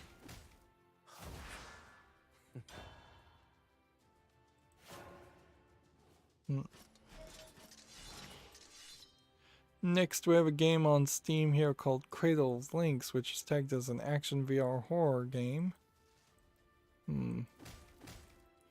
It does look like a actual game, although, you know, asset flip first person shooters do tend to look better and better. This is $10.99, English full audio, and then a lot of subtitles for a bunch of other languages, but no interface. Alright. Story-driven VR shooter in the dark atmosphere of a Victorian England. That's good enough to deserve a follow. Let's see. Do not seek what is not This. there. This. This. This. Designs are like unhatched dragon eggs. Yeah, I don't think that's gonna save me. TechRaptor has an article here. Minecraft Dungeons Halloween Peaks DLC arrives in December of 2020. I don't think very many people Fitting end. are still playing Minecraft Dungeons. Apparently an Apocalypse Plus difficulty will debut first. Yeah. It's really a tale of two Minecraft updates. The cave update for the actual original Minecraft, Java and Bedrock edition, is being amazingly well received.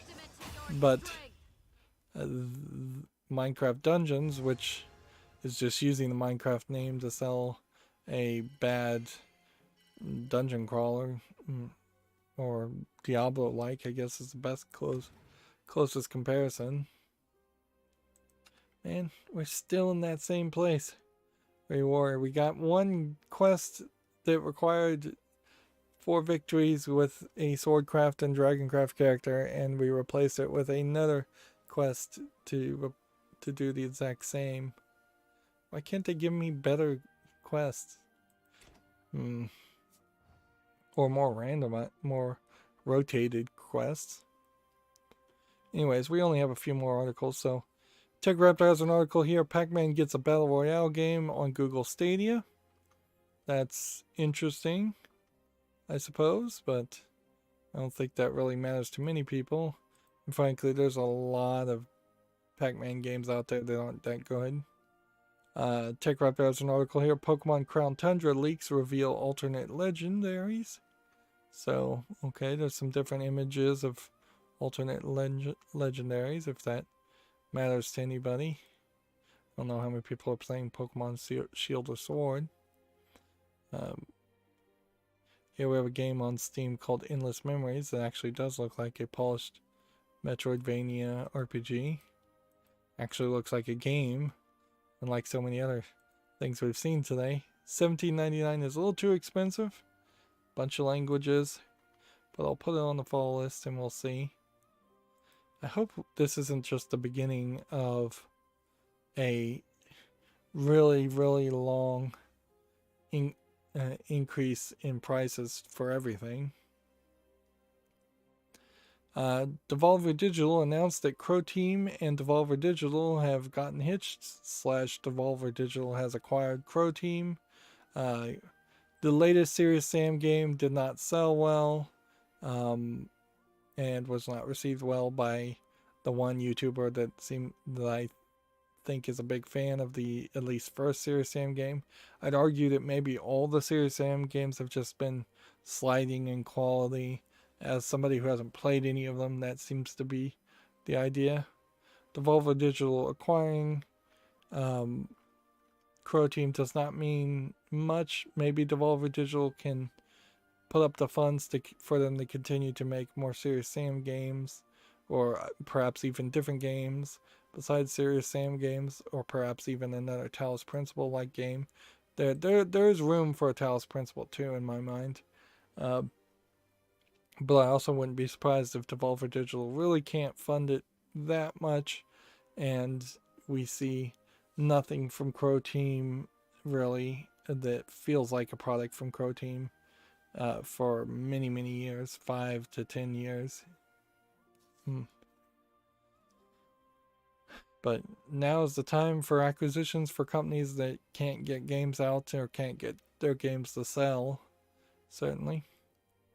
TechCraft has an article here, squashing Sorax and bugs in Solasta early access, which apparently I guess there's a game called Solasta, which looks like an RPG game. It might be alright, but not seeing anything amazingly interesting right now. And this is one of those previews of a game that's not out yet, I'm sure. Let's see. Dead by Daylight has launched Unleashed, its Tome 5 update. This is another TechRaptor article. So, Dead by Daylight still adding creepy monsters in its asynchronous gameplay. Which, yeah, I think a lot of the fandom from Dead by Daylight, if they still had any kind of player base, I imagine a lot of them moved over to something like Among Us, because it's kind of the same idea.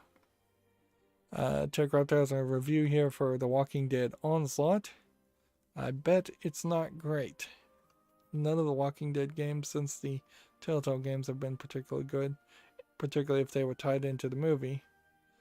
Let's see, they gave it a 6.0. A sturdy and satisfying combat system is let down by a narrative that feels like it's barely trying. Though crushing a zombie skull is a must-have experience for VR newbies. Prose is satisfying, zombie crushing, technically succinct, and enjoyable arcade mode. Cons is a wasted narrative potential and overly simple combat system.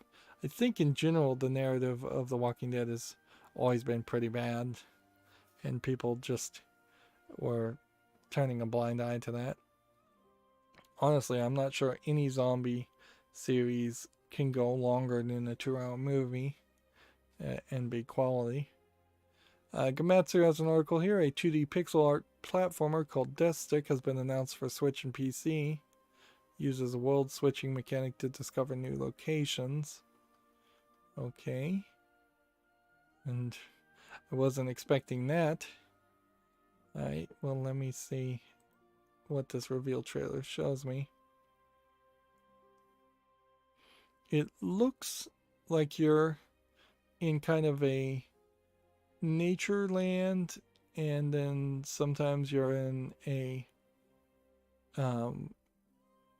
like Tokyo land, and it seems like you're kind of in 3 or 4 different areas, and then the only time you see her use the stick, which is closer to a staff than a stick, she just hits the water with it. Okay, well, there might be something there, but the fact that they're showing her in, at best I could describe it as a sports bra, is a little weird with like war paint on her face. I'm not sure where this outfit is trying to imply she's from. Next, we have a Tech Raptor article here. Baldur's Gate 3 mod allows players to unlock the original characters. Baldur's Gate 3 at the moment is, I think, still in early access. But the actual game is based off Dungeons and Dragons lore, and so the gameplay also is very much based off how you would play Dungeons and Dragons. So I think I'm probably gonna say no to any of the Baldur's Gate series. I probably do have them on my wish list and need to take them off at this point, because that would just be incredibly slow experience from what I saw other people playing it. Next we have a game on Steam here called 10 Miles to Safety, which seems like a zombie strategy game of some sort. You're barricading yourself in, trying to escape. It's rated very positively. It's $12.99, single player with online co-op. I'm going to put this on the fall list and think about it. I'm not really sold on this one. Like, we've probably played more than our fair share of zombie games at this point, but whatever, I'll give it a chance. And while the Humble Bundle store is loading, I will reload my Twitter feed. That way I can see if there's any new Humble Bundles worth mentioning. Thrills and Chills game bundle. So we have, for $1 you get Pacify and Distraint 2. If you pay more than the average of $9.33, you get the Letter horror visual novel Dark DARQ, Blood, Fresh Supply, Desolate, not Obsolete, and Detention. Detention is overwhelmingly positive, so you might be getting a discount just to buy Detention and the Letter. Well, I remember those two are the recognizable ones. And then if you pay $15, you'll get the Blackout Club, Dusk, and Layers of Fear 2. And I imagine amongst those three, if anybody was going to take advantage of this bundle, they would want at least one of those. So it feels like the Humble Bundles are getting a little bit better about making an offer you can't refuse, where very often it is kind of a case where you could easily get away with just buying the cheapest $1 level of the games. Alright, and then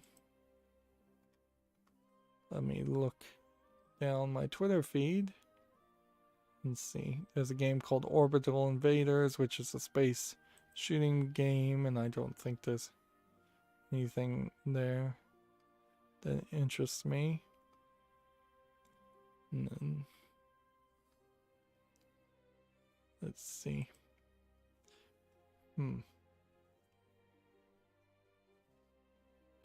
Yeah, I feel like it's worth mentioning that my experiment in following fandom pages for video gamers has failed miserably. Like, nobody wants to have real conversations there. All people want to do is meme. Sometimes somebody will ask a question and get 5 responses and then never respond back to it. So it's not really a two-way conversation. But through that process, someone asked what's a good comic book app, and I wanted to mention Comic Rack to them, and then I went to the website of Comic Rack, and since somewhere in December, comicrack.cyoLito.com, or just Google Comic Rack, has been under construction. And Comic Rack as a program itself has been basically abandoned somewhere between 2014 and 2016. It got an update in 2016 because it was being detected by Windows as a virus, which is crazy because Comic Rack was an amazingly well programmed comic book reader if you had the comic book files and you weren't going through Comixology or any other online DRM scheme where you were getting DC and Marvel comics that way. The better system, if you don't own any comic book files, is just to go through Comixology and go through that online, always online DRM scheme that it pretty much is. But yeah, it's a shame to finally see Comic Rack fail completely as a website. The software is pretty complete, so you can go to the Internet Wayback Machine and still download it and live with it just fine. But there was a whole fandom there. There was very consistent updates when it was being worked on, and the creator just disappeared off the face of the planet, basically, which is weird because you can still buy the app on the Play Store, so somebody's getting money going to some account, but he hasn't worked on it in probably 10 years. And I guess it would have been nice if he had open sourced his code. He was programming in .NET, and I had a couple conversations with him on his forums, which were very active. Apparently Darkest Dungeon is coming to EGS Early Access in 2021, the Epic Game Store. Guess I should get around to playing Darkest Dungeon.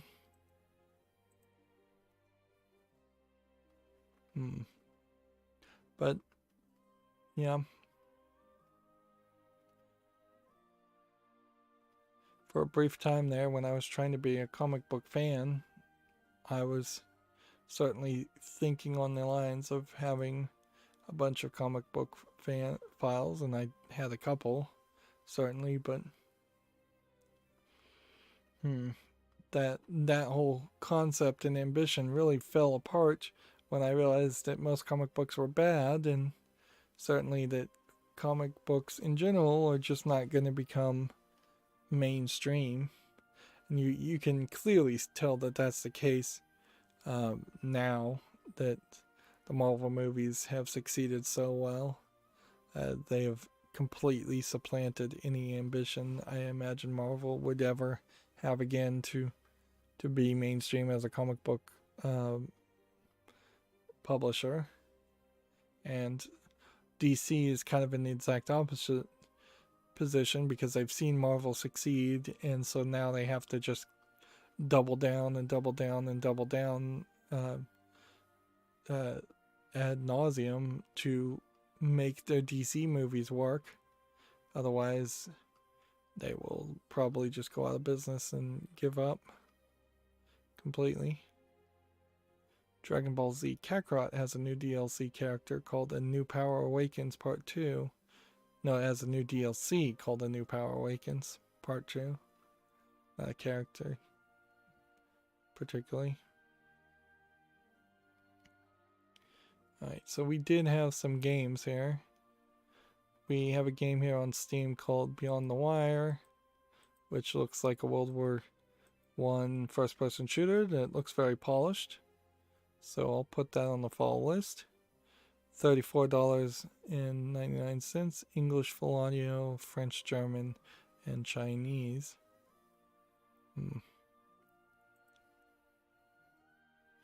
Next, we have a game on Steam here called Devious Dungeon that looks like it might be something worth playing. Kind of like a Rogue Legacy, but a little bit less visually polished. Feels very much like Rogue Legacy, but is there enough room to play two Rogue Legacies? I guess the question here was, is Devious Dungeon 1? Well, it's on my wish list, so clearly it looked good enough then, so I'll put that on the fall list. We'll think about Devious Dungeon 2. Next we have Crystal Chasers Lounge, which just looks like people running around fighting player versus player. They're calling it a racing multiplayer game. Early access, single player online PvP, English full audio. If any of these images want to load.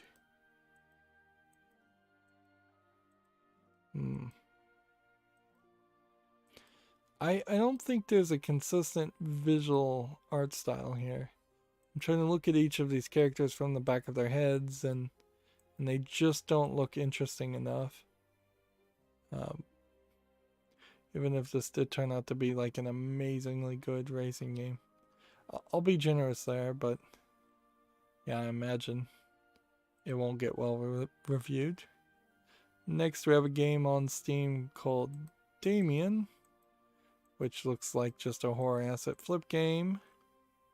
Early access, $5.39, English only. Nothing there worth mentioning. Gamatsu has an article here. Baroque original version for Switch launches November 12th. This is a port of the 1998 released Dark Fantasy RPG. Releases November 12th in Japan. I guess it was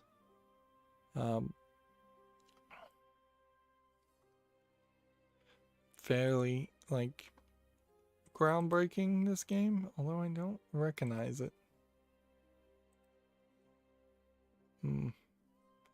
Visually it looks fairly rough. I think it would be very hard to play a game that looked like that. I'm not sure how willing Japanese people are to play old games either, particularly if they don't have nostalgia for them. Japanese tend to like the new shiny things. Next we have a game on Steam here called Escape 2088, which looks like it is an Escape the Room game. So it might be good, it might be bad. It's $3.59 discounted, lots of languages. Actually, it really looks fairly good for that price tag. So I'll put that on the follow list. Got 3 more games to look at. Next we have a game called Goblin Takes No Arguments, which is clearly just a tower defense game for $2.69, English only. Don't need to say anything more about that. Next we have a game on Steam called Uppers. This was that fighting game I had heard about before. Kind of a 2D beat 'em up fighting game. Any of those want to load? $25.49 is very expensive. Japanese full audio. I'm really gonna have to bend over backwards to justify putting this on the follow list, but I'm gonna do it. That is a really, really high price. Oh, and apparently there's an upskirt mini game here where you look up the skirts, which that's weird, certainly, for a fighting game. Yep, that definitely seems like a weird game. It is tagged sexual content, so yeah, that's weird. Yeah. Half fighting game, half lewd game with sexual content in it. Well, Onishambra does a similar thing. It's just hacking and slashing zombies with lewd sexual content, so it's not insane thought to have a fighting game with sexual content or lewd content in it.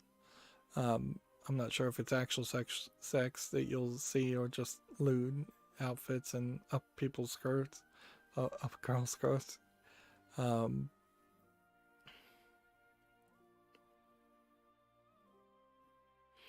I guess that would work. Next, we have a game on Steam here called Throne of Fate, which looks like it's a action platformer. I think I'd probably say no to this. Let's look at the price. $7.69, bunch of languages. There's slightly more polish here than I've come to expect. But yeah, I think I would probably say no to this. Because what I'm seeing is just not, I don't think, consistent enough. Hardcore dynamic RPG roguelike. That's too many descriptors. Yeah, and it just doesn't look like it plays well. So I'm going to say no to that. And then finally, TechRaptor has a review for a game called My City, which I think is a real world board game, so I don't need to really talk about that. Oddly, it does look like a board game where you are building a land with square tiles, like that alleged collectible card game. Okay. And I think that probably would be all the news that we need to talk about, even if the one more game came out, we can talk about that on Friday. So, yeah. With the exception of getting the daily quest done here, we've done everything else. I can move on to playing Shantae some more. That's going to be it for this stream. We went 2 hours and 26 minutes, which that really is about as far as I can go these days. As always, I ask you to like, share, subscribe, comment, and watch every second of my videos. If you want a friend or follow me on any social media sites, there's a whole bunch of links down below. And if you want to support me further, there's a link to Patreon, or you can friend me on Steam and get me a game off my wishlist.